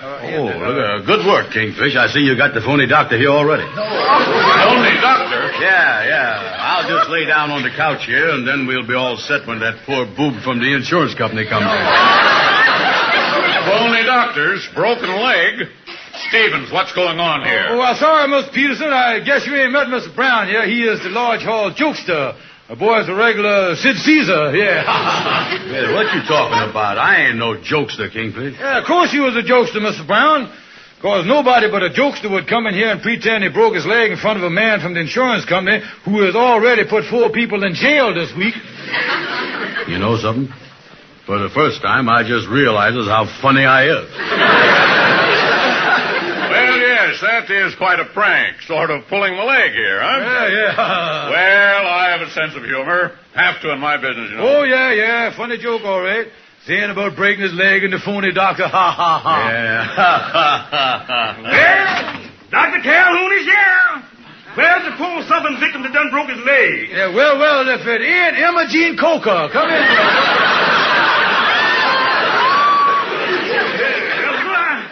I can tell without putting my glasses on that this is a $900 fracture. Oh, I didn't notice you had company here, Kingfish. Look here. This here man that's staring at me with that jailing look, he ain't... He is. Hello. Mr. Peterson, Yes, Mr. Stevens? will you tear up the policy or shall I?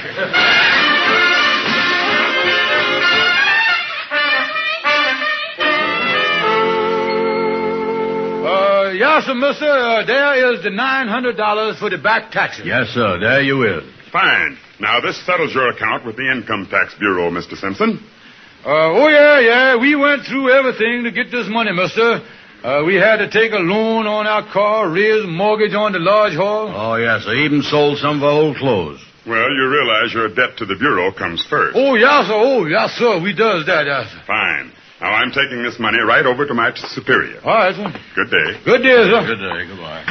Well, Andy, now we goes up and gets the $2,500 from Mrs. Simpson, and that leaves us $1,600 to the good. Yeah, Kingfish, it sure is a comfort to know we got Mrs. Simpson and her $2,500 worth of blubber to fall back on. Oh, yeah.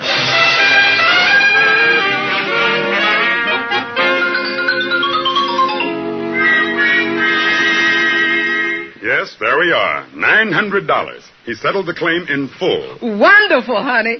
You know this missing husband racket works even better here than it did in California.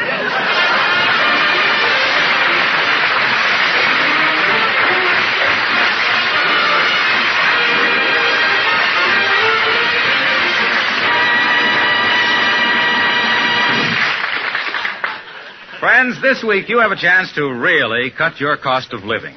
Rexall's gigantic 1-cent sale begins next Wednesday morning. The only nationwide sale where you can buy 2 guaranteed Rexall products for the price of 1 plus a penny. And this unmatched offer applies to literally hundreds of drug and household needs, plus more than 60 super specials. Items like bath towels, toothbrushes, vitamins, stationery, priced so low you'll hardly believe your eyes. Take a tip from Harlow Wilcox. Let your pennies save you dollars during Rexall's greatest 1-cent sale, Wednesday through Saturday, at Rexall drugstores everywhere. Yes, ladies and gentlemen, visit your Rexall family drugstore. And above all, don't forget to exercise your right as an American citizen and get out and vote. Thank you and good night. See you next Sunday.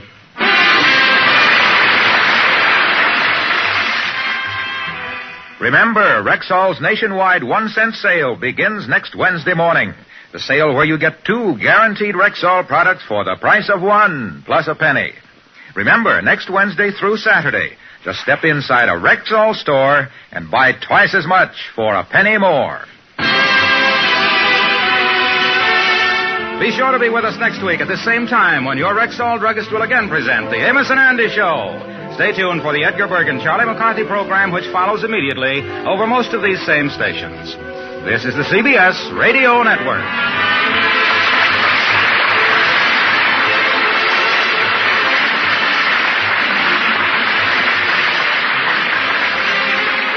Inside every Cape plum, there's a nice clean stone asking to be let out. There's a very sweet sound to Cape plums when you have them for afters.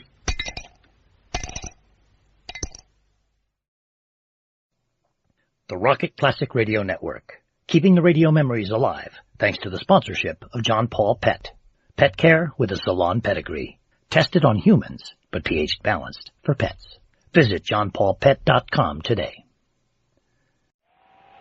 Have you heard the strange tales of the Whistler?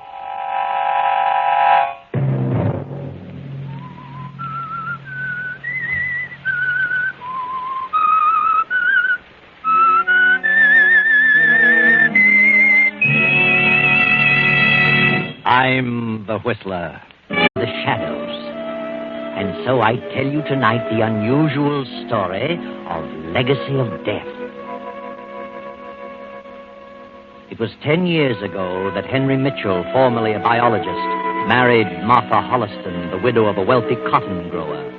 Martha continued to direct the business of the plantation with the aid of Henry as overseer. She had one child, a daughter, by her deceased husband, a girl named Doreen. Now the mother lies on her deathbed. She has been ill for almost a year and grown steadily weaker. It won't be long now, Henry. And there's something I must tell you. Something you must promise to do for me. Yes, Martha, I'll do anything. It's about my daughter. Doreen is 21 now. She's a woman, and she'll be thinking of marriage soon. I know, Martha. I've watched her every move, raised her carefully. I've been stern in my opinions regarding her. And perhaps, at times, I've seemed too strict. Yes, Martha, but a mother knows best. Doreen has always been an odd child. You've mentioned that yourself many times. And as she grew older, she became more strange each day. A peculiar, exotic mind. She must still be guarded and handled carefully until she reaches 30. What are you trying to say, Martha? Doreen is the last of her father's line. And from that line, she's inherited something horrible. What? You mean insanity? No, not insanity. Not insanity? Well... But a horrible tendency. It skipped her father. If it appears at all, it always occurs in the early 20s. If it doesn't appear by the time they reach 30, then they're safe. But what is it, Martha? What has she inherited? The tendency to murder. Good Lord. She must be handled delicately, gently, like a flower. Treated as a minor until she's 30. And if she suffers no emotional upset by then, she's safe. Love, deep love, paves the way for possible emotional upsets, jealousy, hatred, and fear. But it may skip her. You must promise me that you'll care for her as you would your own daughter. Yes, dear, I promise. According to her father's request, I've left the estate to Doreen, with you as trustee and manager, at a yearly salary. Yes, Martha, that's very good of you. Until she's 30, she must have your consent in every matter, particularly marriage. Yes. If she defies you regarding marriage, then you must tell her the truth, but only then. I understand, Martha. Oh, please don't say any more. Now that I've told you, I can rest. I'll send Doreen in now, dear. I'll be just outside. Henry, you're a darling.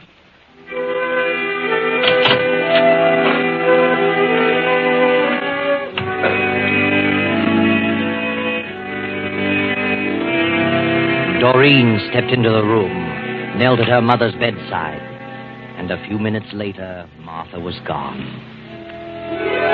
Now 6 months have passed, and Henry has hired another overseer, young Irving Wallace, a graduate of Agricultural University. Irving has fallen madly in love with the strange, unpredictable Doreen. Do you realize, Doreen, I almost turned down the offer to take this job. And something kept saying to me, take it. And I did, darling. I don't know why at the time, but now I know. The night. I love the night. And the river and the moon. What? Daytime and the sun unnerves me. I'm never at ease, never able to think clearly. Till the sun goes down and I see the moon on the river. It is pretty. When I was a little girl, I was always frightened of the dark. I fancied all sorts of horrors waiting for me in every shadow. Yes? Now, in the last year or two, I've somehow lost my fear of the darkness. I no longer see things in the night. Night and the shadows are friendly. And it's the daylight that frightens me. Doreen, what are you trying to say? What? What sort of talk is this? What's happened to you, Doreen? You've changed. You've grown distant and detached. We come down here to the river now, and you just stare at the moon and talk in riddles. I don't understand it. No? I don't either. Well, I don't like it, darling. It's not natural. What do you mean by that? Well, I mean, I don't approve of such ideas coming from the woman I love.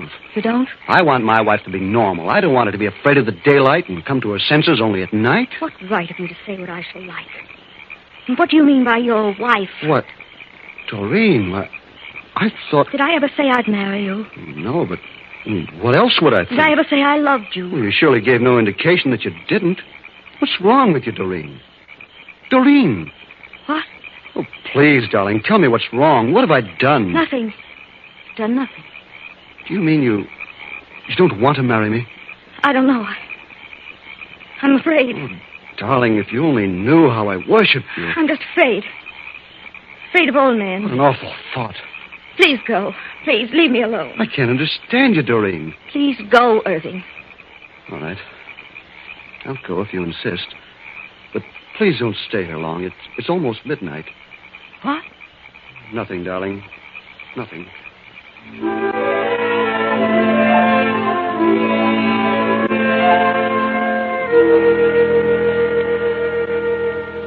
I saw the light in the library, Mr. Mitchell, and I wanted to talk to you.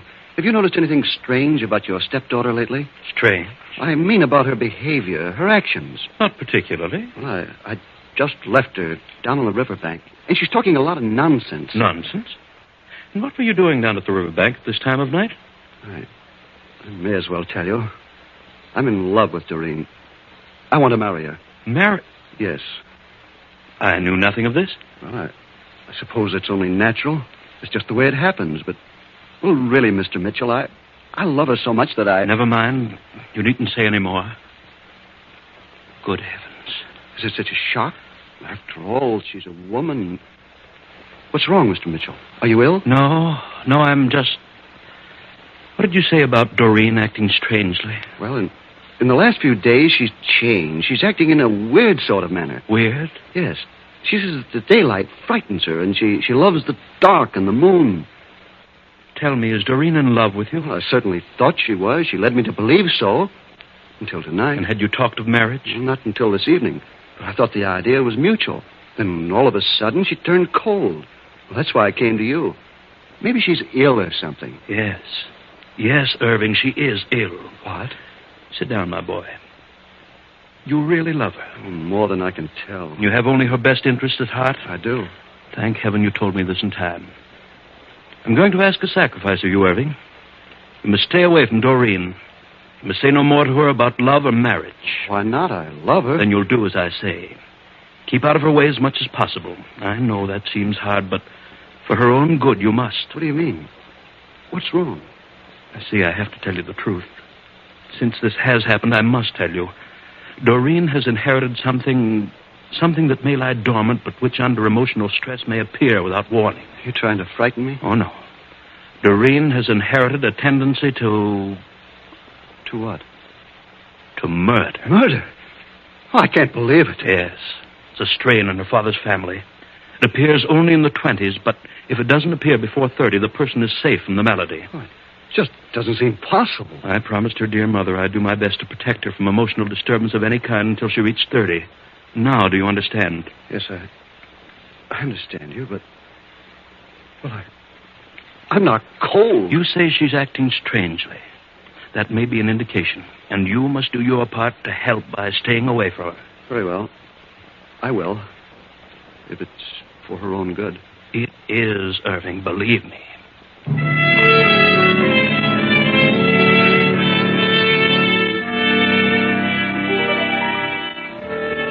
Irving keeps his word, and difficult as it is, he avoids Doreen. Then a few weeks later, Henry Mitchell's handsome young brother, his only living relative, Clyde Mitchell, a wealthy Hollywood writer whom Henry hasn't seen in years, drops in unexpectedly. Well, Clyde, you've been doing very well in Hollywood, haven't you? Yes, indeed. Hollywood's been good to me. I've made a fortune. And I've handled my money in a better fashion than most of them. Every dollar I get is turned over to a manager, and he invests it for me. I couldn't write my name to a check for $500 if I wanted to. Good. I'm glad to hear you finally got some sense. Why did you give up your biological research? Oh, I haven't entirely given it up. I still dabble in agricultural biology. You seem to be doing all right, Henry. This is a nice plantation, nice home. I'm sorry I didn't get to meet your wife. She had a daughter, didn't she? Yes, she's here. Doreen. Strange girl, most unusual. No children of your own, Henry? None. You and I are the last of our line. We're the only living ones of the family. It's up to you to carry on the name, Clyde. Yes. Well, I suppose I'll get around to that sooner or later. I'm engaged. Expect to be married this summer. Maybe before. Hollywood girl? She lives in Hollywood, but she came from Boston. One of the Harrington girls. Oh, I'm sorry. I didn't know anyone was here. Oh, come in, Doreen. Come in. This is my brother, Clyde. Clyde? I'm glad to know you, Clyde. Doreen. What a charming name. Clyde is a movie writer. Been quite successful in Hollywood. Oh, now, don't tie me down to pictures, Henry. I've written a few novels, too. Yes, I know. You wrote Moon in the River. Guilty? I was terribly impressed by it. It was out of this world. I have a fan. Are you staying for a while? Oh, a few days. I like it here. Do you? I'm glad. I'll leave you alone now. I know you want to talk. Good night. Nice girl. I said she's a nice girl. Oh, yes, she's gorgeous. I've never seen such red hair, such strange eyes. Why, they're hypnotic. Red hair and green eyes. What did you say? I didn't say anything, Clyde.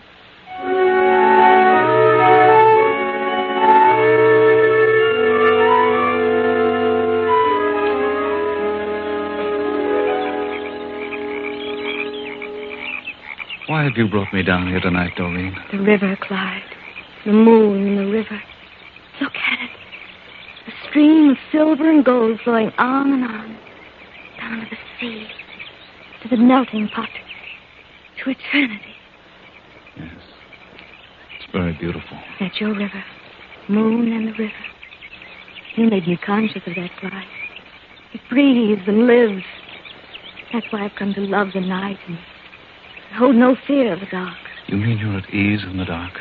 Tonight I'm soothed and the moon thrills me. The moon and the river. And they mean the same to you. The same? They must. Or you could never have written as you did. You and I are the same, Clyde. We see alike. Look at me, Clyde. Yes? Why don't you say it? I know what you're thinking. Say it. Doreen, You love me. No, don't turn away. Look in my eyes and say it. I love you. I love you, Doreen. And I love you, darling. Oh, Clyde, dear. If you only knew what it's meant to me, your coming here 2 weeks ago. You saved me, Clyde. Saved me. But you don't understand, Doreen. It's all wrong. Everything is wrong. Look at me, Clyde. Look. Everything is right. Just as it was intended. Isn't it? But you must listen. Hold me close, Clyde. Kiss me. Doreen, darling, Yes, dearest. What are you trying to tell me? I don't know. I can't remember. Oh, I can't Clyde. think. Nothing else matters. Nothing is real but our love. And the moon and the river. And you won't leave me, Clyde, ever. I won't let you. Doreen, please. This can't go on. It isn't right. I've got to get away. You won't leave. You can't leave me because you love me. Yes, help me. I must be mad. But I do love you. But I just can't seem to... Don't say a word, dear. Just us. And the moon. And the river.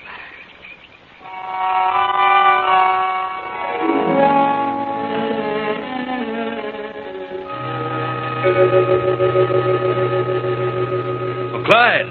Yes, Henry? Been to the library. I've just been talking with Irving. Said you were walking down by the riverbank a while ago. Yes, I was. What's wrong with you, Clyde? What's happened? I don't know, Henry. I'm leaving in the morning. Leaving? I must. I've got to get back to Hollywood. I'm getting married, you know. Next summer, you said? Did I? Well, I've decided to get married as soon as possible. Clyde, I know where you've been. You've been with Doreen. Irving told me. Yes, I was with Doreen. I don't know what's happened to me since I've been here. But I do know I mustn't stay another day. I'm leaving in the morning. Have you fallen in love with Doreen? I don't know, Henry. I don't know what's wrong. Is she in love with you? Is that it? Yes, she is. I tried to fight it off, but... Well, it's just I lost all sense of logic. Doreen is a strange creature, Clyde. I'm certainly aware of that. It seems to... I'm powerless to keep away from her. I mustn't stay longer. I'm leaving the first thing in the morning. I'm sorry to see you go, Clyde. I hoped you'd stay longer, but perhaps under the circumstances it's best. I only wish I were free to go with you. You can come along if you want. No, I can't leave, Clyde. Because of Doreen? Is that what you're trying to say? Yes, Clyde. I can't leave her alone for a single moment. What's wrong with her? There's something odd about her, and you know what it is. Does she know you're leaving? No. No, I tried to tell her. I see. And I'd better tell her? Yes. Good night, Henry. Clyde climbs the stairs and goes to his room. Henry stands in the door of the library, lost in thought. A few moments pass, and Doreen comes into the hallway from outside and starts for the stairs. Doreen? Yes? Come in. What is it? I've just learned that you've become infatuated with my brother. Infatuated? And before it becomes more serious, I want to warn you that it'll be a mistake for you to fall in love. What do you mean?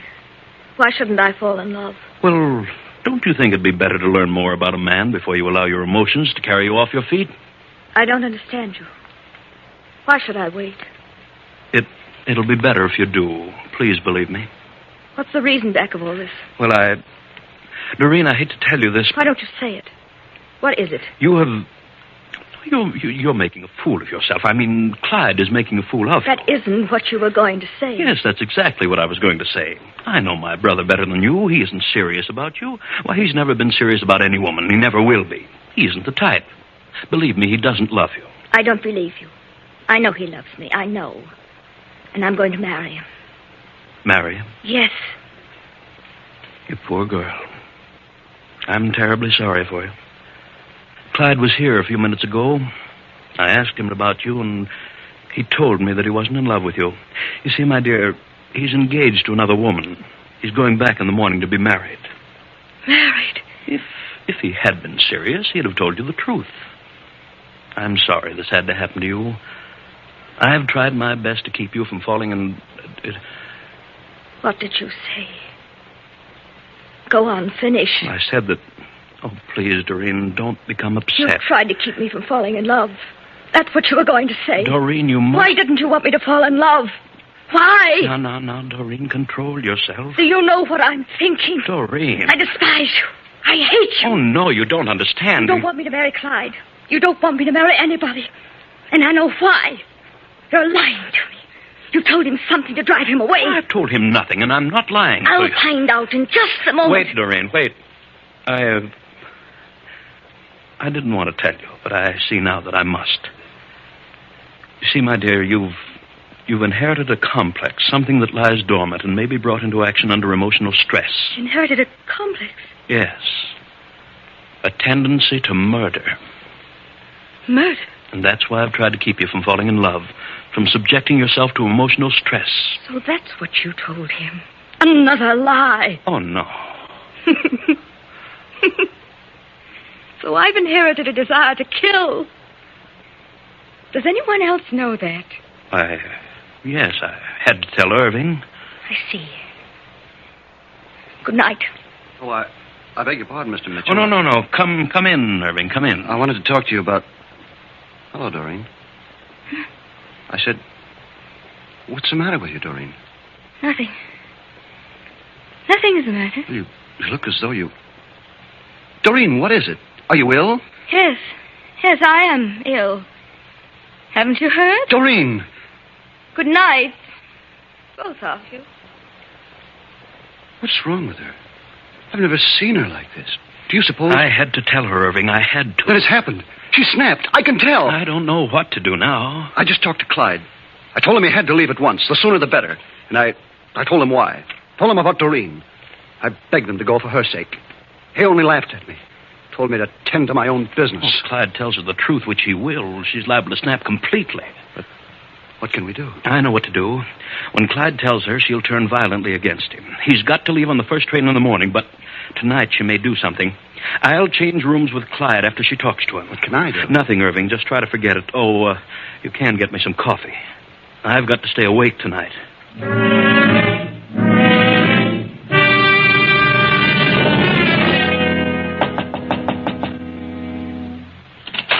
Doreen. What is it? I want to ask you something, Clyde. What? Are you leaving in the morning? Well, yes, Doreen, I am. Why? I have some business to attend to. Why are you leaving me, Clyde? Why don't you take me with you? Take you? But I can't do that. Why didn't you tell me you were leaving? Well, it came up all of a sudden. Oh, did it? What did your brother tell you about me? Why, he didn't tell me anything. No? I love you, Clyde. But You can't leave without me. I can't take you with me, Doreen. It's impossible. Why is it? Because I'm going to be married. Married? Yes. I wanted to tell you, but... Married? I thought you loved me, Clyde. Oh, Doreen, I can't stay here any longer. I can't go on like this. Why didn't you tell me you loved someone else? Why? I don't know. I really don't know. Are you afraid of me? I'm leaving in the morning, Doreen. That's definite. Good night, Clyde. Doreen, Goodbye, darling.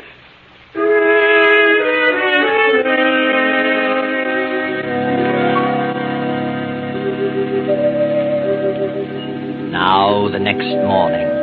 Breakfast is set early since the first train leaves at 8:30. At 7, Doreen, her face pale, deep shadows under her green eyes, comes slowly down the stairs to the sunroom.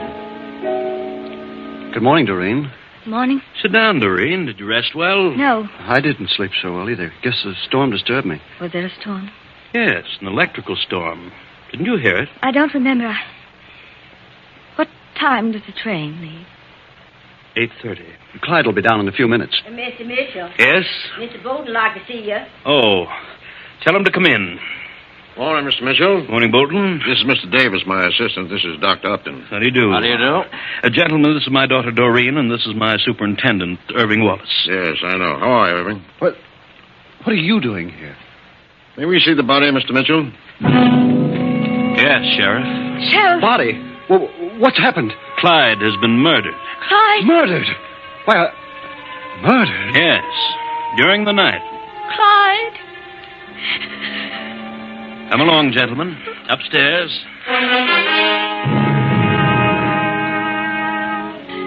The sheriff and his deputy make the routine inspection of the room and the body. And after the coroner completes his examination, they return to the breakfast room. I'm afraid I'm to blame for this unfortunate circumstance. My wife begged me to keep her from emotional upset. I did my best, but I'm afraid it wasn't enough. I never dreamed she was falling in love with Clyde. When I learned about it, it was too late. I made a mistake by telling her.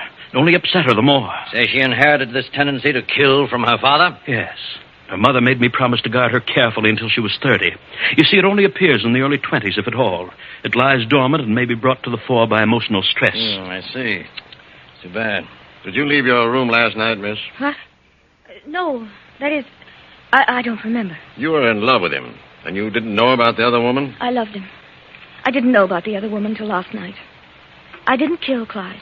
You have no recollection of leaving your room? No, Will you come to town with us, miss? Why? Oh, we just want to talk to Wait. you.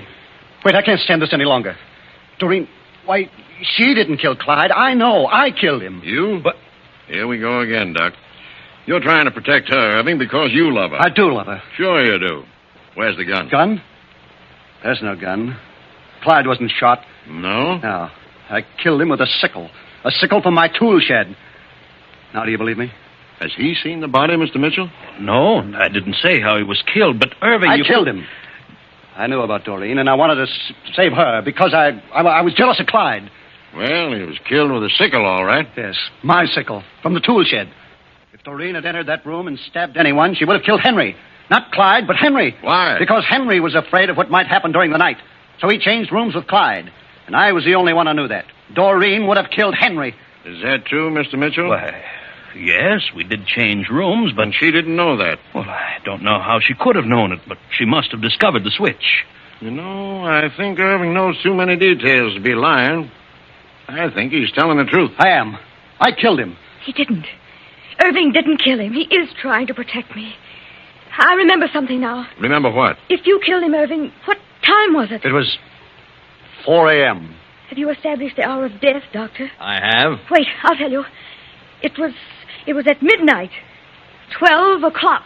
What time was he killed, Doc? About 12 o'clock last night. Couldn't possibly have been 4. How did you know that? At midnight, I went to Clyde's room to talk to him. I was awakened by a horrible dream. It frightened me, so I went to his room. Clyde wasn't there. No one was there. So if Henry was occupying that room, then he was not there at midnight. Henry must have been in Clyde's room. What? Henry must have killed Clyde. What? Why would I kill my own brother? For the same reason you killed my mother. Oh, nonsense. I've been suspicious of you ever since Mother died. What? I know you've looted my estate. Now, look. That's why you didn't want me to marry. And you were your brother's only heir. He was wealthy and his money could save you. You knew I was suspicious of you. Why, this is ridiculous. So you killed Clyde for his money and tried to blame it on me because you knew I'd be suspected. That's why you told Irving about my hereditary tendency. Why, she's crazy, gentlemen, completely insane. Examine my mother's body.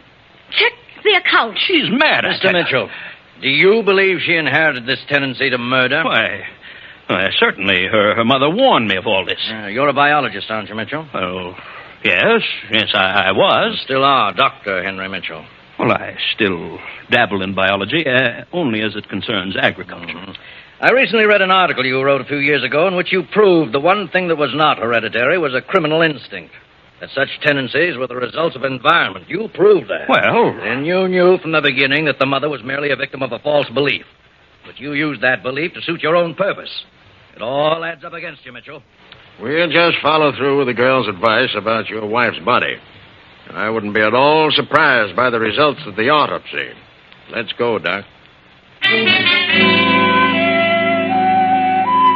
And they did follow through on Doreen's advice. And they did find her estate rifle, and they found traces of poison in the mother's body. So Henry confessed. If it hadn't been for Doreen's psychic powers, he'd have gotten away with everything. Oh, yes, Doreen was definitely psychic. Because she said she went to the room at midnight and no one was there. But she did not go to the room. But she did wake up at the start at midnight. She knew something terrible was happening, but didn't know what it was till this morning. She put things together and knew the truth. And Irving knew about the sickle because he missed it from its rack, and he was merely guessing. But it all worked out to a successful conclusion. And Doreen need have no further worry about her so-called inherited criminal tendency. Because there is no such thing. I know.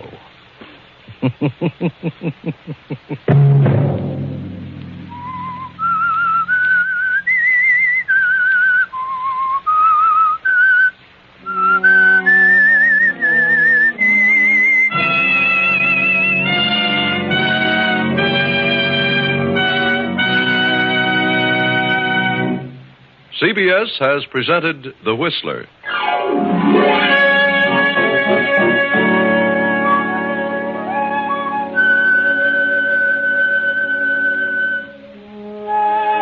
Original music for this production was composed and conducted by Wilbur Hatch. The Whistler is written and directed by J. Donald Wilson and originates from Columbia Square in Hollywood.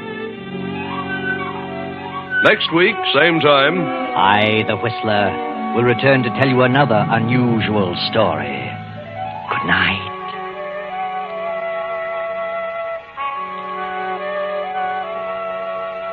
this is the Columbia Broadcasting System.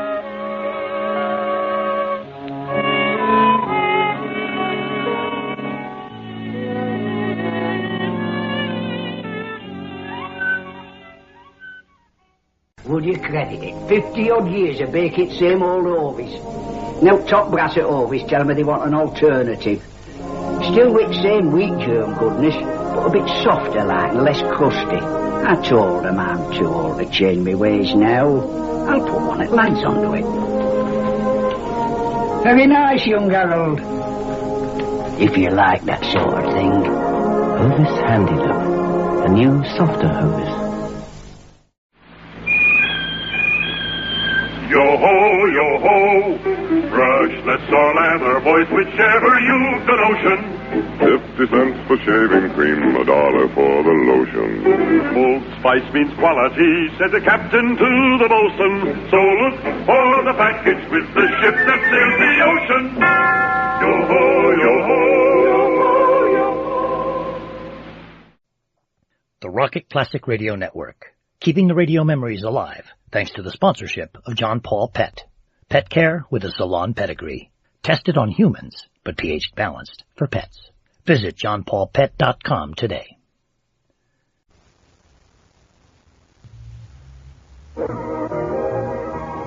AFN Europe presents the radio comedy series My Favorite Husband, starring Lucille Ball with Richard Denning. 10 years ago, polo-playing George Cugat married debutante Elizabeth Elliott. It was a beautiful wedding, and of course, every wedding has its pranksters, friends of the bride and groom who do cute little things to launch the marriage with a laugh. Hey, Corey, I tied the just married sign in the tin cans on back of the car. It was all in the spirit of fun, and no one really got mad. George didn't. Oh, I got a big kick out of it. I laughed and slapped Corey on the back with a jack handle. And Liz thought it was a lot of fun. Oh, it was jolly. We had a lovely honeymoon right in front of the house. Well, that was 10 years ago. Now the Cugats are just George and Liz, still happy, two people who live together and like it.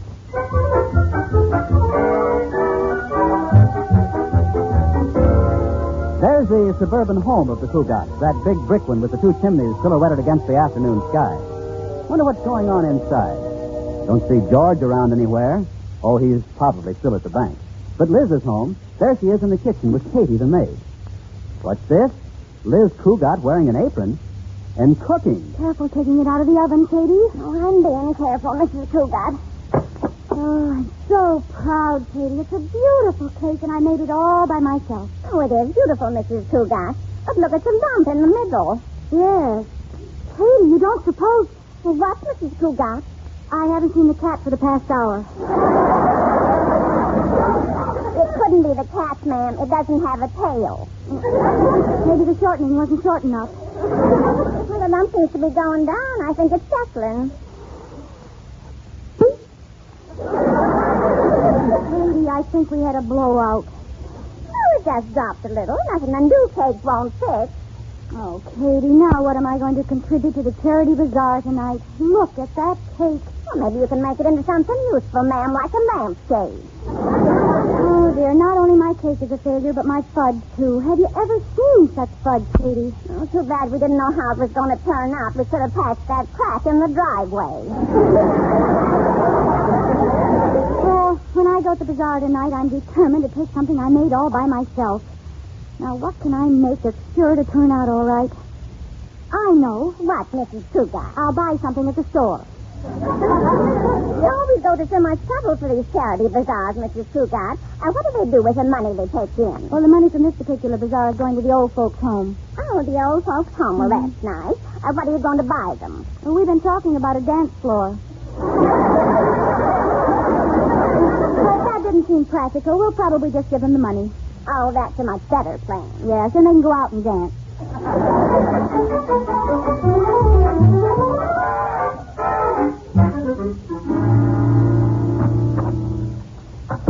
Hello, George. Liz, what are you doing down here at the bank? Oh, George, something terrible has happened. Oh, now take it easy, darling. Here, sit down. Now, what's the trouble? My cake dropped. Oh, is anyone killed? George Cugat, this is no laughing matter. I've had nothing but bad luck today. I baked a cake for the bazaar and it fell. I made fudge and it turned to concrete. I went shopping, I bought a couple of nice cakes and a lot of candy, and now I'm right back where I started. What? What happened? I left everything on the bus.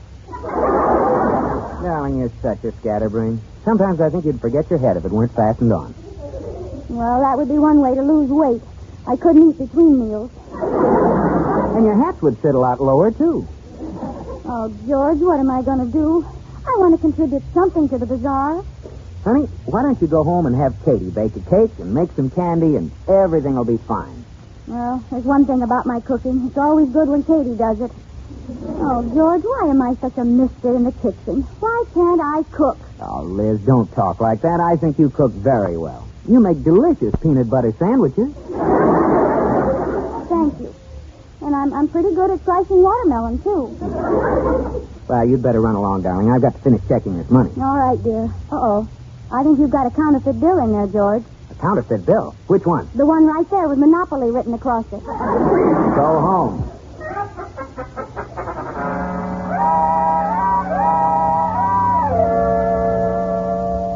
How many cakes shall I bake, Mrs. Cugat? 2 cakes, Katie, and a couple of pounds of candy. All right, ma'am, but we could have saved a lot of time if I'd done it in the first place. I know. I just wanted to try my hand. Well, it seems to me, Mrs. Cougat, that every time you try your hand, you put your foot in it. Hello? Hello? Liz? Yes, this is she. This is Mrs. Medwick here. Oh. Chairwoman of the bazaar. Oh, yes, Mrs. Medwick. But I'm just calling to ask a great favor of you. I need a girl to run a booth for me tonight. Run a booth? Oh, Mrs. Medwick, I'd be more than happy to run a booth for you. I haven't had much success with my baking or candy making today, and if you'd put me in charge of a booth, I'd feel I was doing my part. Splendid, dear. We'll have plenty of cakes and oodles of candy anyway. And this particular booth requires a special product. Which booth will I be in? The kissing booth. Oh. You'll sell them for 50 cents each. Oh, well, I don't know, Mrs. Medwick. I'm terrific in the house, but I haven't had much experience outside. Now, Liz, you said you wanted to help, and we do need you. It won't be a bit difficult. Oh, we'll be more than pleased if you take in, say, $200. $200? That's 400 kisses. Now, Liz, think of the old folks. 400 kisses, and I'll be one of the old folks. Anything for charity, Liz. Oh, and now maybe you can recommend a good man for the booth. A man for the booth? Yes. We decided to have a man in the kissing booth, too. For us girls, you know. Oh, yes. Well, Corey Cartwright, he's the one for that job. He's a bachelor, and I read in the paper he's very good at kissing. In the paper about Corey? Mm-hmm. Really? A scandal of some kind, dear? No, he took a half-page ad. You can probably reach him through my husband. George will know where he is. Thank you, Liz, dear. I'll call George right away. Goodbye. Goodbye, Mrs. Medwick. Katie, you won't have to bother with the cakes or candy. Mrs. Medwick has assigned me to the kissing booth tonight. Oh? Well, you look worried, ma'am. I am. I don't know how Mr. Cougat's going to take the news. Well, there's nothing wrong with working in the booth, Mrs. Cougat. I did it once at our high school carnival. Was it a kissing booth? Not exactly, ma'am. They threw baseballs at us. Well, the kissing booth is different. They throw lips at you. I'm afraid Mr. Cougat will fly into a jealous rage when he hears about it. Mr. Cougat in a rage? Oh, that doesn't sound like the mister at all. He's kind and gentle. Remember the mouse traps he bought? The kind that don't kill the mice, just make a noise like a cat to scare them. You don't know Mr. Cougat like I do, Katie. Before we were married, our friend Jimmy Paterno just tried to hold my hand one day, and George just lost his temper completely. Stamped his foot on the ground, put his hands in his pockets, and said, "All right for you." I've heard stronger words than that on Guy Lombardo records.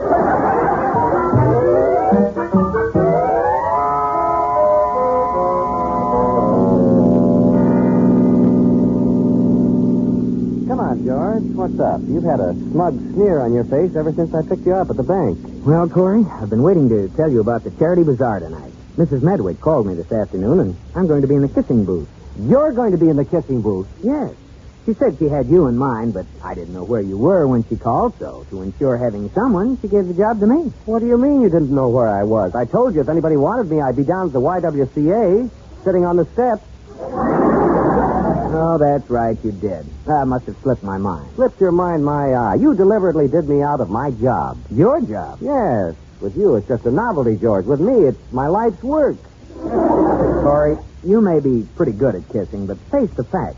Sometimes the carpenter can do the electrician's work. Don't be ridiculous, George. You don't have anywhere near the voltage in your buzzer that I have. Dear friend, true, I am now a dignified, respectable banker. But allow your memory to take you back to our wild school days. I was the boy they nicknamed Devil Breath. George, that title had nothing to do with your ability. You got it the night you kissed Myra Ponsonby down at the beach. She was smoking a cigarette, and you'd been siphoning gas.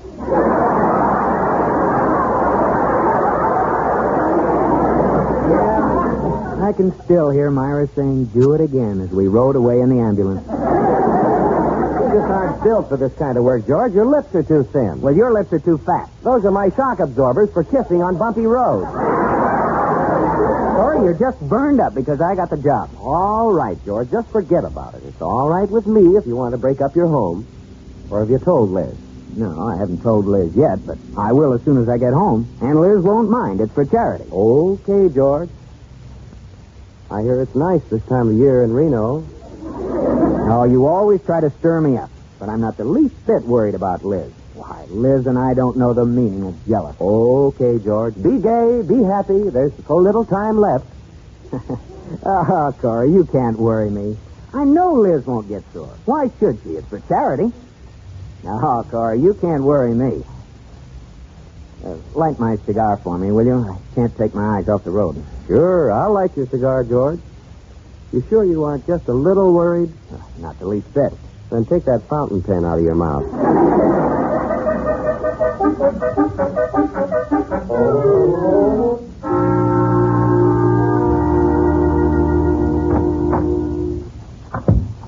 Oh, waiting for me, honey? Yes, George, there's something I want to talk to you about. Sit down. All right, dear. What's on your mind? The charity bazaar tonight. Oh, yes, the charity bazaar. Mm-hmm.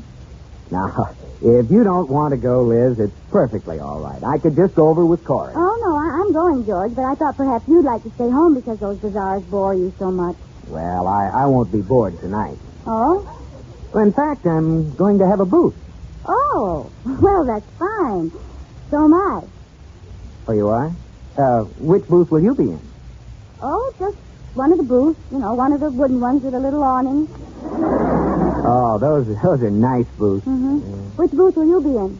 Oh, one of the wooden ones with a little awning.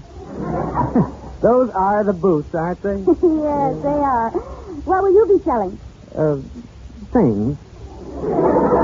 What kind of things? Oh, things. With the tin foil and ribbons. You know, things. What are you selling? Stuff.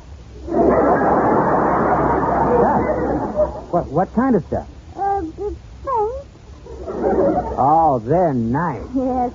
Charity bazaars are fun, aren't they? Everyone doing something for charity. Selling taffy and hot dogs and operating dart games and the kissing booths and...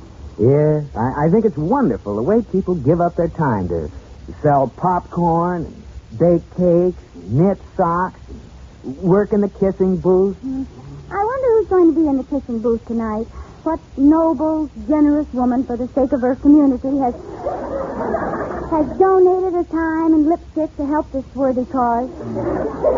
I understand a man's going to be in the kissing booth, too. Oh? Some staunch citizen, a charitable soul who will suffer through it to help others. George, I'm going to be in the kissing booth. You are? Now control yourself, George. Liz, I'm going to be in the kissing booth, too. I was afraid of you being angry. Darling, this is wonderful. We'll be together. Oh, you were afraid to tell me for fear I'd be jealous, and I was afraid to tell you for the same reason. But there's no need for it. No, none at all, because neither of us is jealous. We won't care who kisses who, will we? All for charity. All for charity. I don't care how many old ladies you kiss. What about the young ladies? Oh, there probably won't be any young ones, just old ones. Oh. Well, I imagine there'll be quite a few old men there, too. You can kiss all the old men you like. All for charity. We aren't jealous, are we, George? Of course not. All for charity. George. Yes, Liz? Kiss me. Now? Right now. Charity begins at home.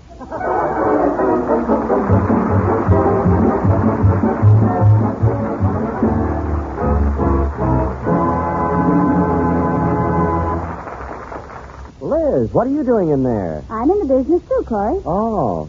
Well, haven't they overlooked something, George? Overlooked what, Corey? Well, I see the sign, kisses 50 cents. Naturally, that means Liz. Where's the nickel sign for you? My kisses are the same price. Would you like to be my first customer, Corey? Oh, Liz, I couldn't kiss you. It wouldn't be fair to George. Well, you can buy one from him, too, if you like. Well, it isn't that, Liz. You like George now, but if I kissed you, well, grape juice is all right until you've tasted champagne. Then I can't sell you a kiss? No, Liz, let's not make old George unhappy now. Dad's getting along. Corey, I am not getting old. You can count my gray hairs on one hand. Oh, really, dear? Let me see. Which hand are they on? George, what are you staring at? Oh, a customer for Liz. You aren't getting burned up, are you, George? No, don't be silly, Tori. I'll just step to one side. Hello. Hello. I was talking to the girl, if you don't mind. The sign says for 50 cents I can kiss you. Is that right? That's right. Any limit on the number of kisses I can buy? Not that I know of. Wow. Now, are we going to have fun or are we going to have fun? Well, I hope no one's waiting up for you. Shall we proceed? Well, it's getting late. Guess we'd better close up. Close up? Wait a minute. I got $8 I want to spend. Well, go spend your $8 on Coca-Cola. I would, only my swimming pool's full of water right now. What's the matter, George? Jealous? Certainly not, Corey. Don't feel slighted, Georgie. I'll give you something to keep your little hands busy. Here, you can hold my hot dog. George Cougar, you should be ashamed of yourself. After all, it's for charity. Well, it's been 2 hours, and I see the kissing booth is still going strong. How much have you taken in, Liz? Not a dime. Every time a man comes up, George interferes. He got violent with the last one. Violent? Liz, what do you mean violent? I accidentally knocked his ice cream cone out of his hand. Right into his face. How much money have you taken in, George? Nothing. Every time a woman comes up, Liz asks me if my upper plate's staying in all right. Oh, are you still having trouble with that? Corey, you know I don't wear one. Oh, of course. It's the lower, of course. I'm only kidding, but I do bear tidings from Mrs. Medwick. You being a banker, she wants you to come over and help her tally some receipts. But I can't leave Liz. I mean, the booth. The booth needs me. Come along, George. The booth can lose just as much money without you. Well, all right. I'll be right back, Liz. All right, George. Hello there.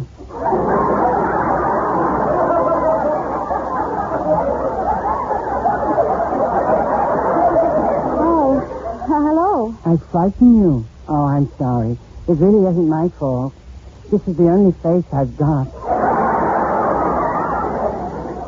Well, there's nothing wrong with your face. No, I have nice features. They're just sewn together hideously.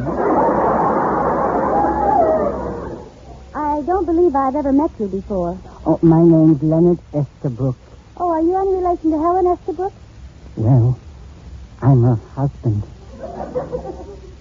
Why are you whispering? We were married secretly, and she doesn't want anyone to know yet. How long have you been married? 27 years. I've been searching you all evening trying to get up courage to come over and talk to you. I circle everybody. And you know what? What? I get awfully dizzy. Well, then why do you circle people? I like to get dizzy. I don't drink. Getting dizzy is my only vice. Do you have any vices? I eat crackers in bed. That's a strange way to get dizzy. Are you really selling kisses for 50 cents? Well, that's the general idea. If I gave you 50 cents, would you kiss me? Well, yes.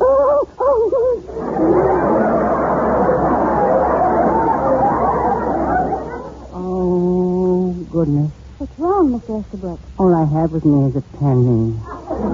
Could you give me a penny for it? The rules, Mr. Estabrook, 50 cents. Besides, my husband's very jealous. He hasn't allowed me to kiss anybody all evening. Oh, you're married. Yes. I don't blame your husband for being jealous.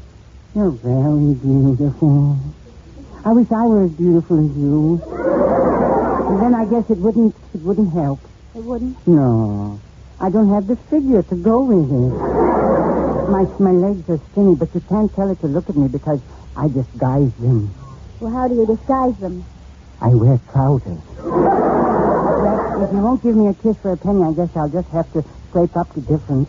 I wish I could look on the ground and find a 49-cent piece.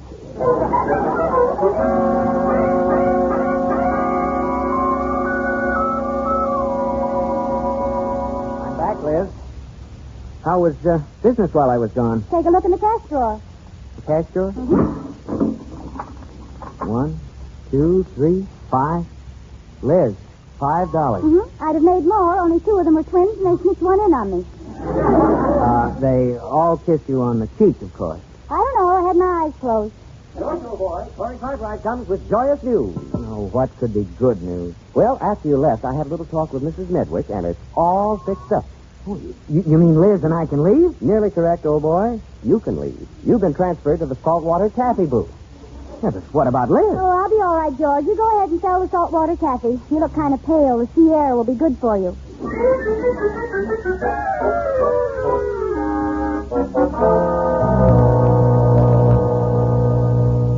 Mrs. Medwick. Oh, Mrs. Medwick. George, why aren't you in the taffy booth? I'm afraid it's too much work for me to handle alone. I'm going to need some help. I'm just swamped. Swamped? I don't see a soul in front of the booth. Well, business is so good, I had to turn them away. Oh, they're really buying that taffy. Eating it up like candy. I don't know who I can get to help you, George. How about Liz? Yes, Liz. Why didn't I think of her before? Oh, she's marvelous at selling candy. Very experienced at it, too. Mm-hmm. Oh, of course. Have you ever heard of Martha Washington chocolates? Oh, yes. Well, Liz eats them all the time.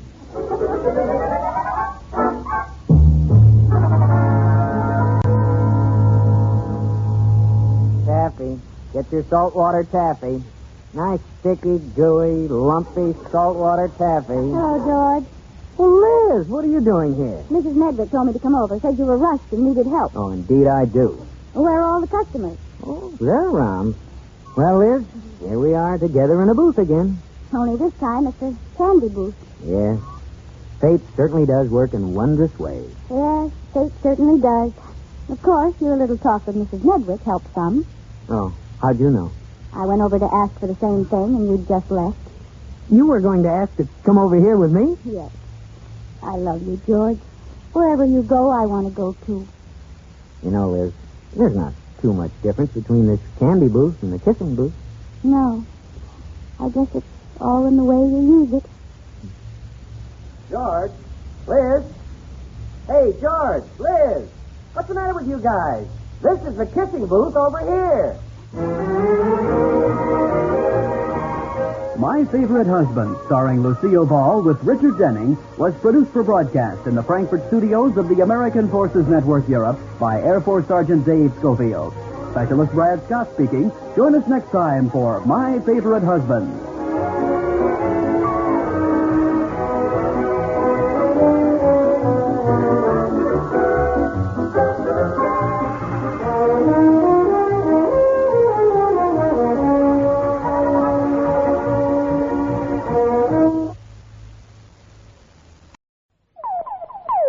Ever been riding on a varnish stick?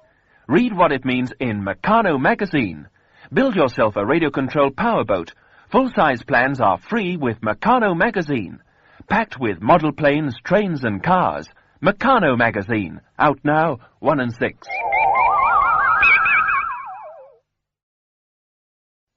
Honey Monster's hunting for a sticker and swap card. Free in every special pack of Sugar Puffs. So he can stick the stickers and swap the animal cards. Honey Monster's got an elephant and Uggie's got a...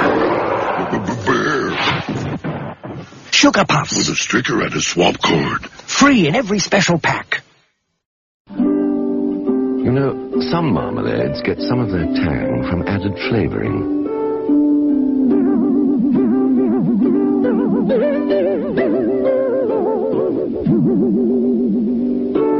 While Robertson's Golden Shred gets all of its tang from Seville oranges. What would you rather have for breakfast?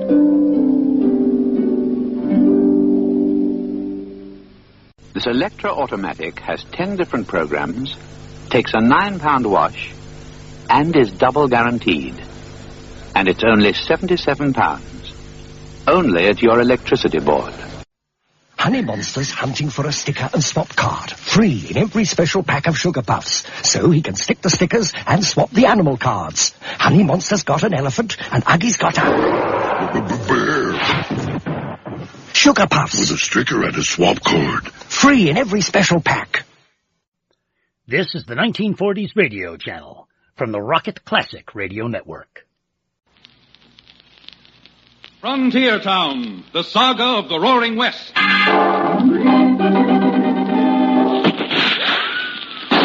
Frontier Town. El Paso, Cheyenne, Calgary, Tombstone. Frontier Town.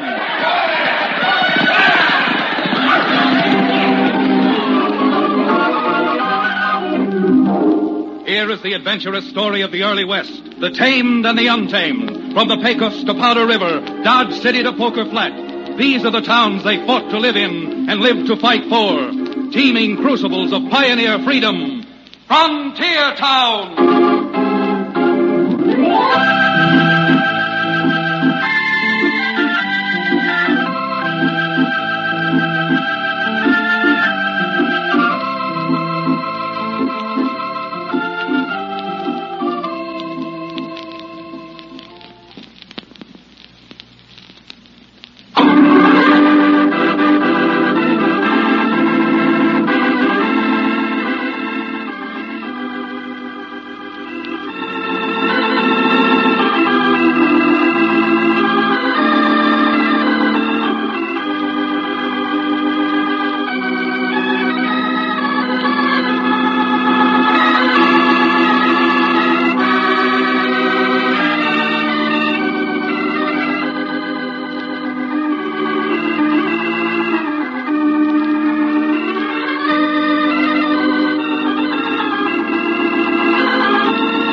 If you've ever heard of me, and believe me, there's no reason why you should have, maybe you know that I'm Chad Remington, often referred to as a saddle-stop lawyer.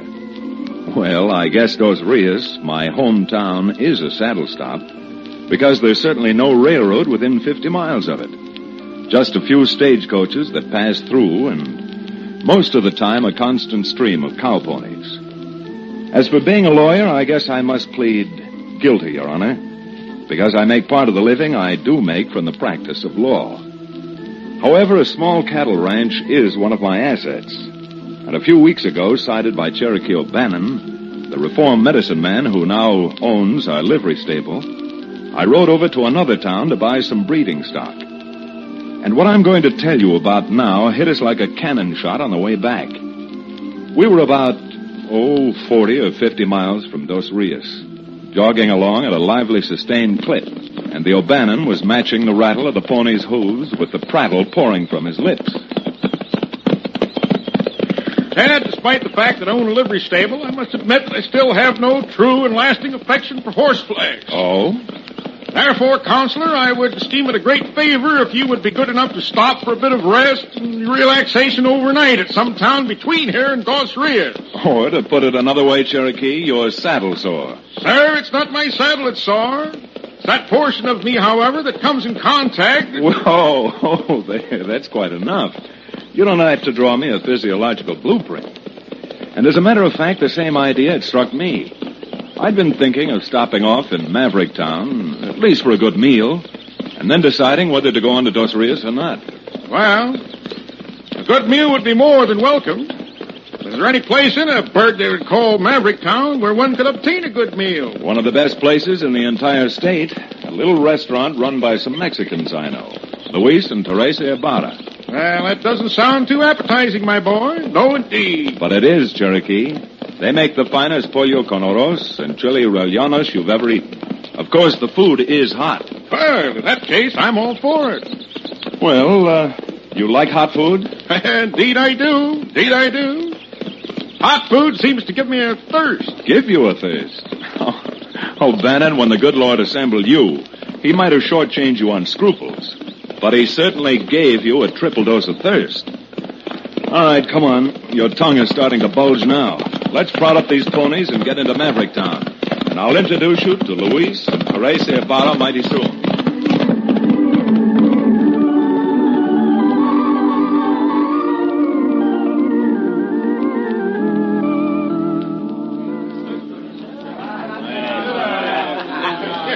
Senor Dallas, Why do you all the time make trouble around my little restaurant? I'll trouble you, you half-breed hash slinger, if you and that woman of yours don't go back where you come from. We will not go back. We have just as much right to stay here as anybody else. We Americanos now. The heck you are. We ain't got no room for foreigners like you within 20 miles of Maverick Town, you understand? But, senor, me esposa and me, we're citizens just like anybody else. Why waste time talking to them, Dallas? If they ain't going to leave, how about making them entertain us? Come on, let's make them dance. Doggone it, that's a good idea, Blinky. All right, you two, let's see you dance. Come on. You ought to be ashamed of yourself. You have no business picking on the bars. Well, you think you can stop us, Bobby? Or maybe you think because your uncle owns the bank, you're running Maverick Town. Bobby, do not mix up with these hombres. Come on, I want to see you two dance. Who done that? Who's the sidewinder that shot my gun out of my hand? Well, tear him apart. Well, start tearing, mister.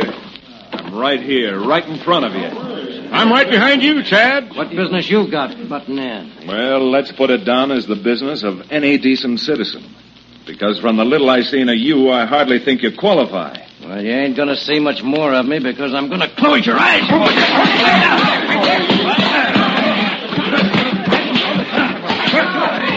Dallas, look out. Bring him around this way and I'll give it to him. Don't do nothing of the kind.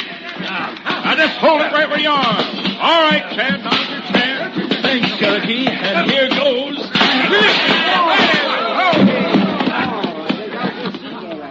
Now, you'd better get up and dust yourself off before I decide to do the dusting for you. Come on, Blinky. We got other ways of handling Jaspers like them, too. Gosh, mister, you sure gave Dallas what he had coming to him. Oh, Senor Remington. Senor, when I saw you in the crowd, it made me very happy in my heart. Well, it didn't make me very happy when I saw you, Louis. And what that he-devil was pulling on you. Who are those two, anyhow? Senors, you come inside. And while we fix you something to eat, we will tell you all about them.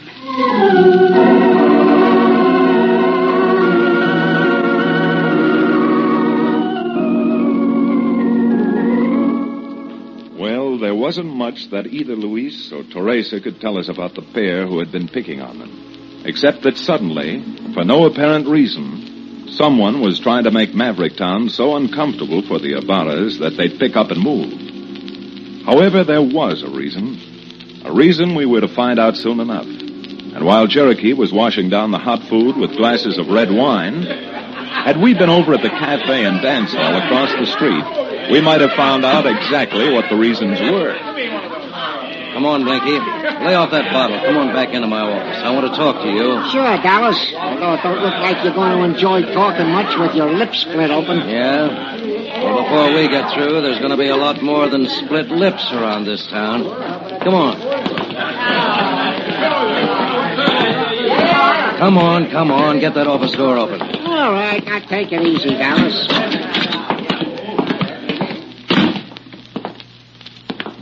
Well, I found out who that big Jasper was who butted in. Yeah? It's Chad Remington, that lawyer from over in Dos Rios. And if we let him hang around Maverick Town, we may miss the boat. Boat? We may miss the train. Never mind the jokes. But that railroad agent will be back in town Friday. And if we can't deliver that corner the Mexicans have got their restaurant on, along with the acreage behind it for the new freight yard, he'll probably try to do business with them direct himself. Well, I don't see why Bascom don't pay the Mexicans something and just buy the place from them. Bascom shell out his own dough? Why, that one's so tight every time anyone walks inside his bank, he locks the vault. Yeah, that's a banker for you, all right. I guess he's got the first penny he ever made. Well, we're getting a few of them pennies once we run them Ibarras out of town and Bascom takes over their property. But I got a hunch we're not going to get away with it unless we get Remington out of town, too. Yeah? Well, how do you figure to do that? You know, from the little I seen of Remington, he's a plenty salty maverick. He handles himself all right against one man. Do you think he can against 6? Huh? 6? What do you mean? I want you to get some of your boys and lay for Remington. And as far as anybody else is concerned, I want it to look like Remington picked a fight with you. Ah, I get you. Well, don't worry, Dallas. If that's what you want, We'll give Remington the full treatment. You better make sure you do. Because with Bascom ready to pay us $2,000 to get that Mexican's property for him, you may want to live long enough to collect your share.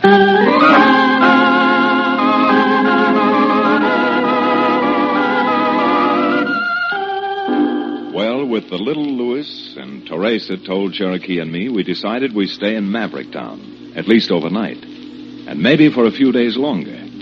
It was pretty obvious that there was something wrong. Some new and unexplained reason for the sudden resentment against the so-called foreigners. And we decided to find out what it was.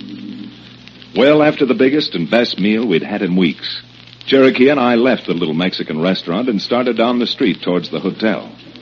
We hadn't walked very far when suddenly 5 men came out of no place, and before I realized it, the meanest looking of the bunch had managed it, so I bumped into it. Hey, what's the matter? Ain't there room enough on the street for you? You have to walk all over my feet? I wouldn't if you'd keep your feet where they belong. Oh, one of them smart jaspers, huh? Well, we'll soon... All 5 of you? Now, unless you're tired of living, keep your hands away from those guns. Why, you... Come on, get 'em, boys.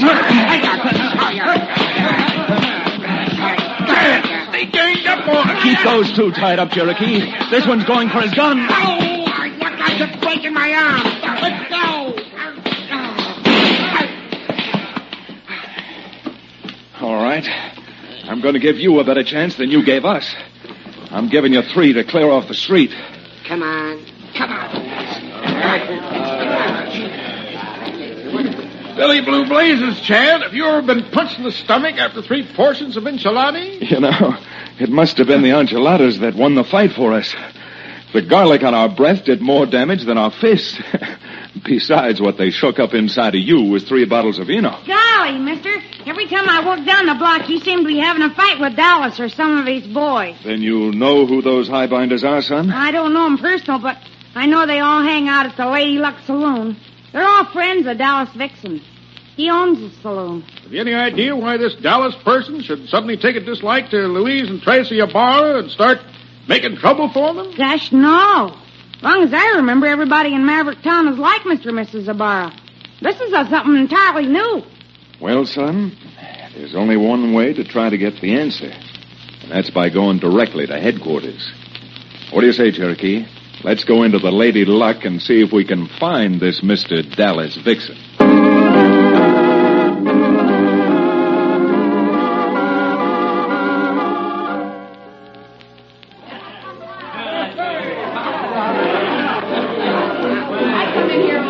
Let me tell you something, Remington. You're barking up the wrong tree. I wonder. There are some trees that folks around here might be tempted to use, unless you learn to behave yourself. Yeah?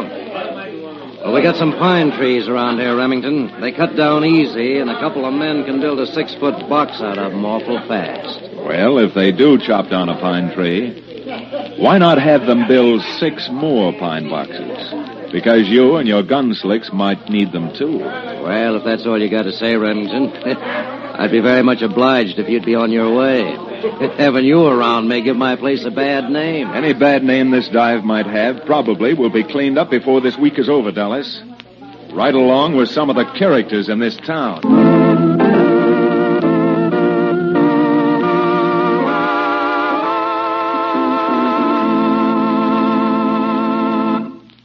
We'll return to the second act of Maverick Town, our exciting frontier town adventure, in just a few moments.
And now, Frontier Town.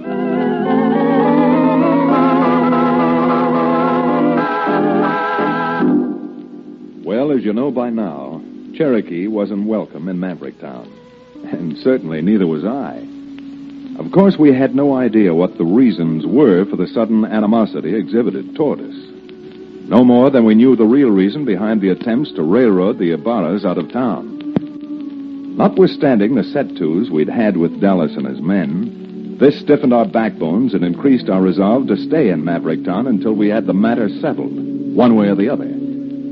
We found out later that not too long after the affair on the street in which Blinky and his friends ganged up on us, Mr. Bascom, the town banker, paid a call on Dallas Vixen, entering his office through a rear private door. I imagine you men know what I'm doing over here. Sure, Mr. Bascom. We were just talking about it. Talk. I'm sick and tired of all this talk. I want action. And by thunder, I'm going to have it. Well, doggone it, Mr. Bascom. Did this shiner I got and that cut on Dallas's lip look like you wasn't getting action? The only thing I'm interested in is results. And that's just what we're going to get you. Because I've just figured out that we've been playing this game the wrong way. Oh, you have you? Yeah, I have. Doing what you told us not only hasn't worked out, but now everybody in town knows we got some reason for wanting to run them Mexicans out of here. Yeah, and they may be running us out of here before we know it. Now, the way I got it figured, Bascom, we can get Luis and Teresa out of this town, take over their property, and none of us will have to lift a finger. You're not even making sense, Dallas. I sure am.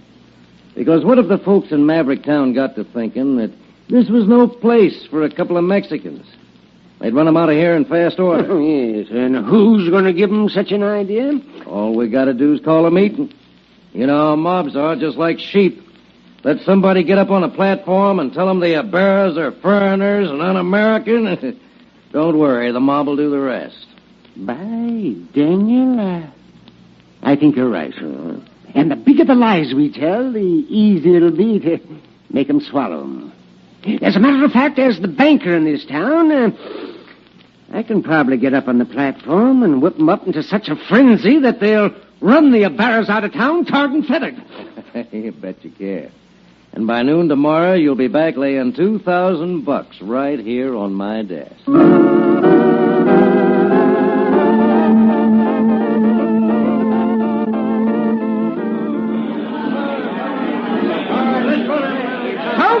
Folks, now, please. Please, folks, now, please, if you'll just let me finish. All I'm saying is, what sort of town are we building? When foreigners can come in here, open businesses, be in daily contact with our wives and children, and then take our hard-earned money and send it back to the country where they came from. Now, I say, if we don't get rid of the undesirable foreign element, your ranches won't be worth a nickel. All the ridiculous hogwash. You remind me of a herd of spooky cows being stampeded. Now, what sort of a man is this banker of yours that he's trying to turn you against Luis and Teresa Ibarra? Because this is one country where every man has the chance to live, and to live decently, regardless of race, creed, or color. All right. You don't have to throw me out. I can get out of here soon enough if that's the way you feel. Come on, Cherokee. Let's get outside and into the fresh air. I can't wait to get the odor of this place out of my clothes.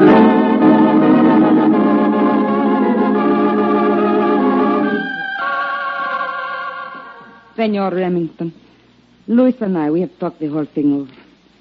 We heard about the meeting. See. We decide we're going to get out of Maverick Town before we cause shootings and trouble. That's ridiculous. Now you're actually talking like a foreigner. Cherokee's right. Good Americans don't run away from trouble. Oh, senor. We like very much for staying in Maverick Town. This place our home, but, well... They haven't run you out of town yet. And they're not going to if we can ever find out why Bascom, the banker, suddenly pops up spreading dissension and hatred. I cannot say, senor. But anything this banker does always has some connection with money. Why, just looking at that thin, hard mouth of his, Made me feel like I wasn't looking at a man, but I was looking at a shark. See. Except that the shark, you can catch him on a hook. That's only half right, Luis. You can only catch a shark on a hook if you've got the right bait. And I'm willing to wager that by the time we get through, Bascom, Vixen, and their entire crew will be out of water and gasping like fish on dry land.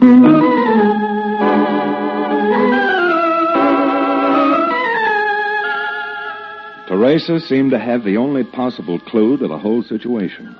Bascom wanted the Ibarras out of Maverick Town because of some reason that had something to do with money.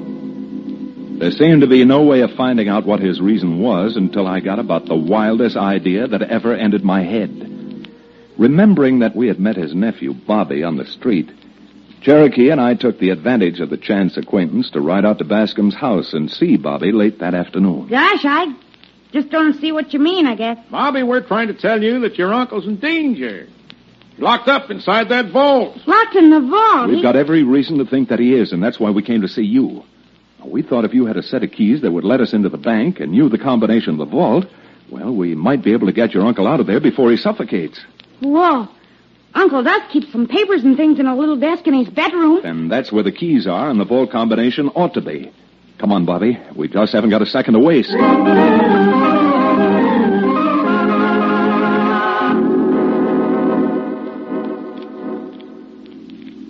Left 14. Left to 14. Right to 0. Right to 0. That should do her, Chad.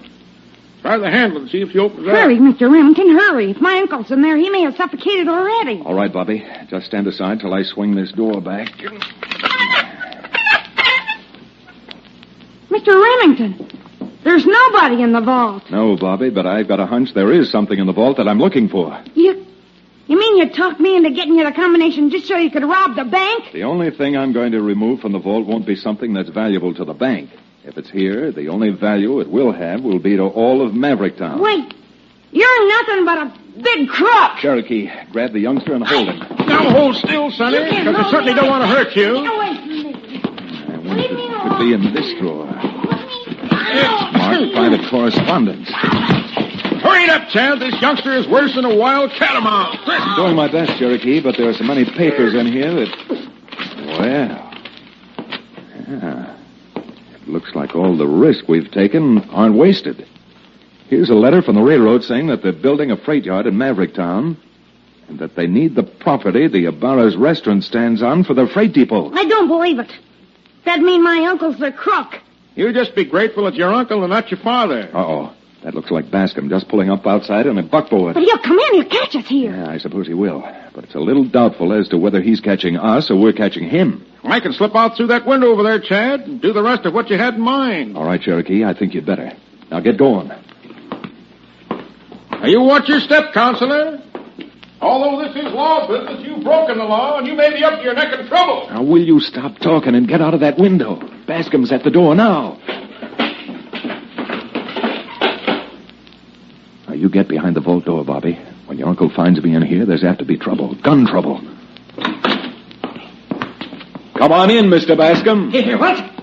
I've got a little business here I want to discuss with you, and I don't think you're going to enjoy it. How'd you get in here? Never mind how I got in, but let's discuss why I got in. And to save you worrying about it, I was anxious to get my hands on this letter. Letter? Why, you one mistake... Bascom, you'd make another mistake clearing your holster. You don't scare me one bit. Besides, I've got you dead to rights. I'm warning you, Bascom, let your gun alone. You must be 20 years older than I am, and I'm trying to give you an even break. The only break you're going to get... Go on, drop it. Let go of me. I'll let you go right now.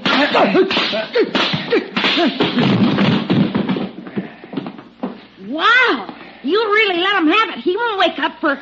Mr. Remington, look. Here comes Dallas and his whole gang. Well, that's exactly what the doctor ordered.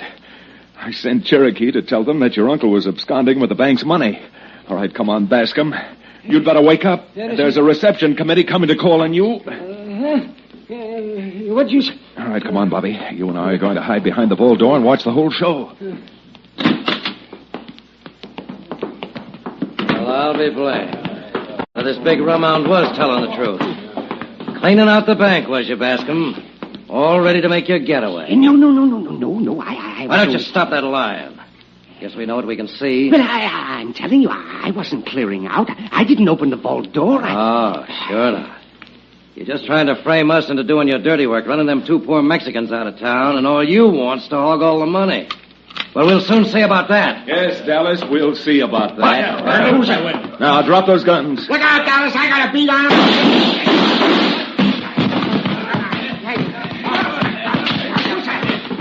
Cherokee, lend me a hand. I'm going to shove them all into this vault and slam the door. That's it, Chad. We've got them now. Well, I was glad to help you, Chad, but locking those crooks up inside that vault. Well, until we get the town marshal and some deputies with handcuffs, can you think of any place better for a crooked banker and his gang to be locked up?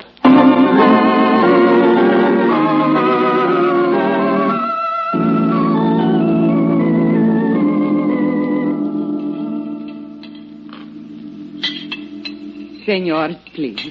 You let me give you a few more tacos and just maybe a little more chicken, no? Oh, Teresa, as much as I love your food, no fooling. I'm up to here. But, senor, after all you do to help Teresa and me make sale of land to railroad, you must have just a little more something. Maybe you, Bobby? Oh, gosh, no thanks. I'm full. And, Luis, I've got to pass.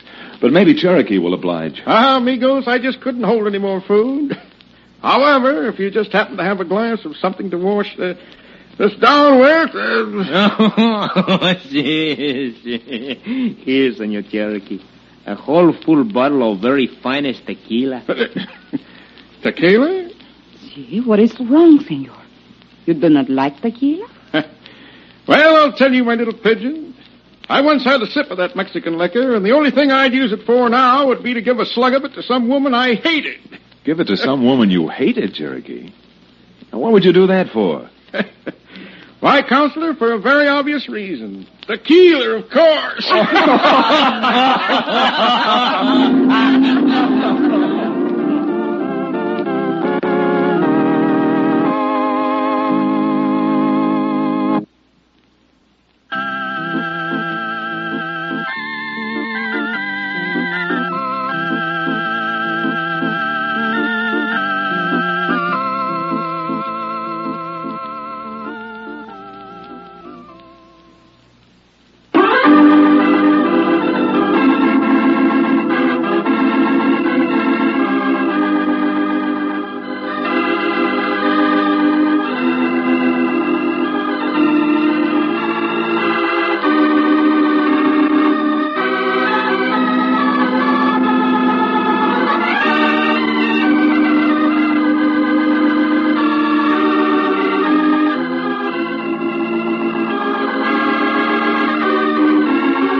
Frontier Town, starring Reed Hadley and featuring Wade Crosby, is a Bruce Ells production. Story and direction by Paul Franklin. Music written and played by Ivan Ditmars.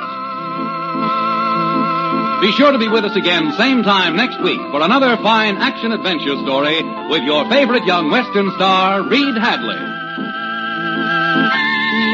And now this is Bill Foreman to tell you that Frontier Town comes to you from Hollywood.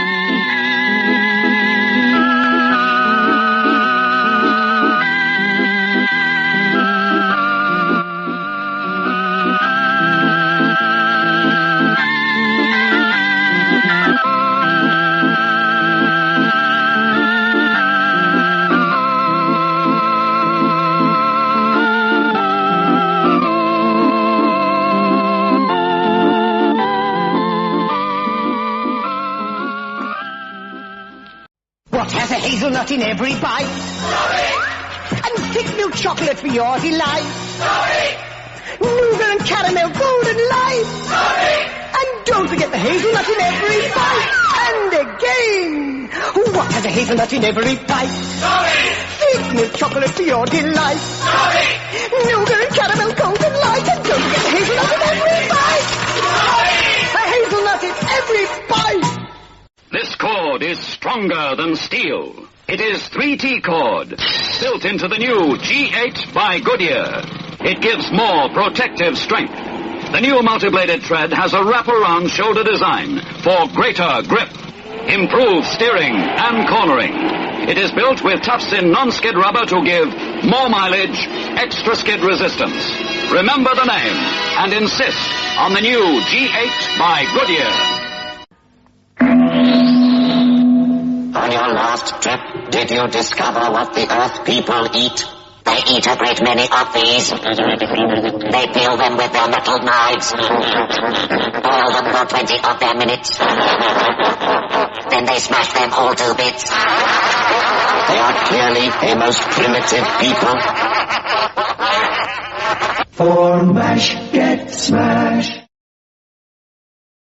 I've been gardening in white gloves just to prove that dirt can't hide from new Tide. Tide's been intensified to bring you cleanness no other low-priced powder can beat. I'm going to hide these filthy gloves in the pockets of these cords.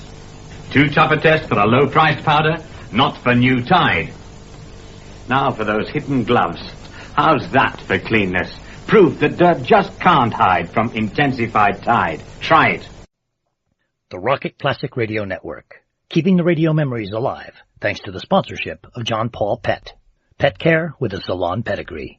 Tested on humans, but pH balanced for pets. Visit johnpaulpet.com today. Will you have a polo, dear Liza, dear Liza? Will you have a polo, dear Liza, polo? How very kind of you, dear Henry. I most certainly will. I'll have 3 or 4 or maybe more. But you take the old tube. Because they happen to be my tube of polo, dear Henry. Have one. Here, do you know something? If you stop eating bird's eye beef burgers and eat these cheap ones, Alright. you'll save Mum enough money to buy me a Leeds United tracksuit.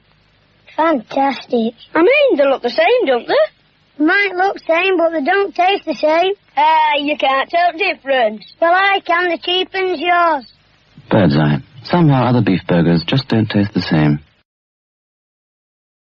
Sometimes you take so much trouble making half their pudding, you forget to make... Custard? So Brown & Poulsen have made instant mix custard. Real creamy custard like you'd expect from Brown & Poulsen. Just add boiling water. You need no milk, and you've perfect custard in seconds. Beautiful colour. Are they? Or do you want some custard, Mum? Brown & Poulsen instant mix custard. Good and creamy, because Brown & Poulsen make it. The next hour is brought to you by John Paul Mitchell Systems, the world's leader in hair care products and styling tools. Visit www.paulmitchell.com today. I came across Mr. Ghibli in the meadow by the church. If I've painted that spire once, he said, I've painted it 12 times. He offered me an apple pie. An artist needs inspiration, he explained. Golden short-crust pastry, delicious apple filling, and just the right amount of sugar sprinkled on top.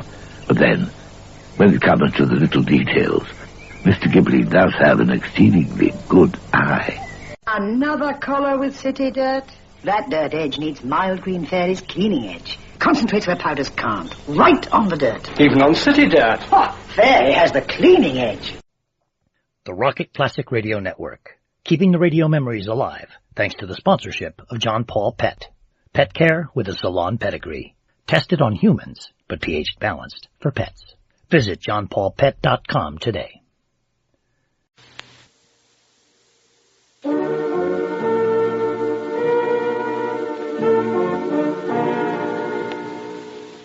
Unsolved Mysteries.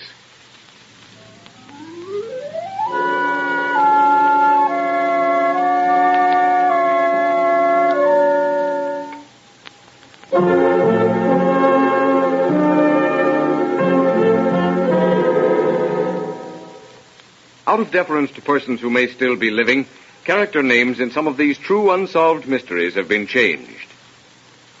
Few mysteries can compare in their intrigue with those mysteries that deal with the mind.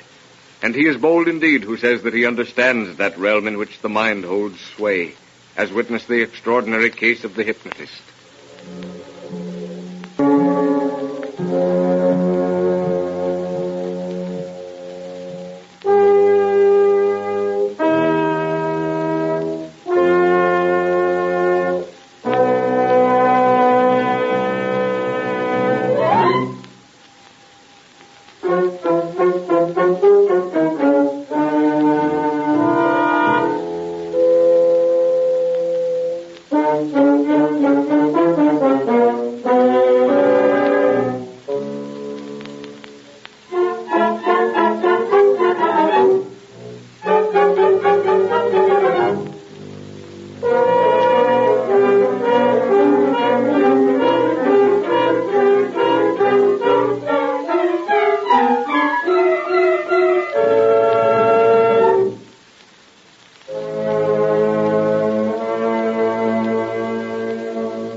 The scene is a famous newspaper correspondent's home in New York.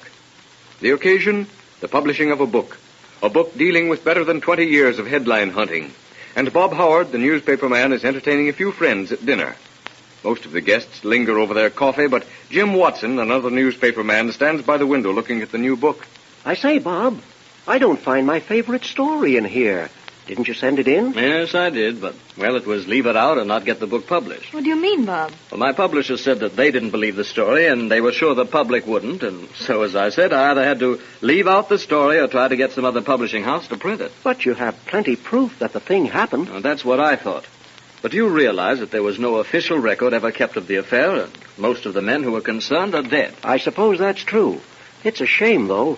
That was a swell story. Hey, what is this story? I'd like to hear it. So would I. Go ahead, Bob. I can always stand hearing it again. Well, it will certainly give you plenty to think about.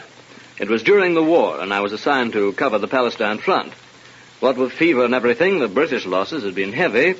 But all the way from the ancient city of Gaza to the Damascus Gate, the Turks were in a very good defensive position. I'd never sent any news dispatches to my paper that the commanding officer hadn't put his okay on. And the result was that I was in on quite a few conferences. It was night, typical Oriental night, and the staff officers were seated in the old man's tent discussing the situation. As the situation is now, gentlemen, we daren't advance. Just how many of these fever and dysentery cases will be ready for active duty in the next 30 days, I don't know. We'll hear later on that. McPherson will be over from the hospital with a report. But the main thing is we don't want to spend the hot weather here. The Turks are firmly entrenched, and yet we don't want to retreat. No possibility of reinforcements, sir? Not a chance. They need all they can get on the Western Front. Well, if we could only get behind them at, say, LJ. Yes, Colonel, if we could, but we can't. And hoping won't change it. Colonel McPherson reporting, sir. Yes. Well, Mac, what is the medical report? Afraid you can't count on very many, sir. Not for 90 days, at least. Those cases are pretty bad, but... Yes, Mac? Well, I hesitate to tell you this, but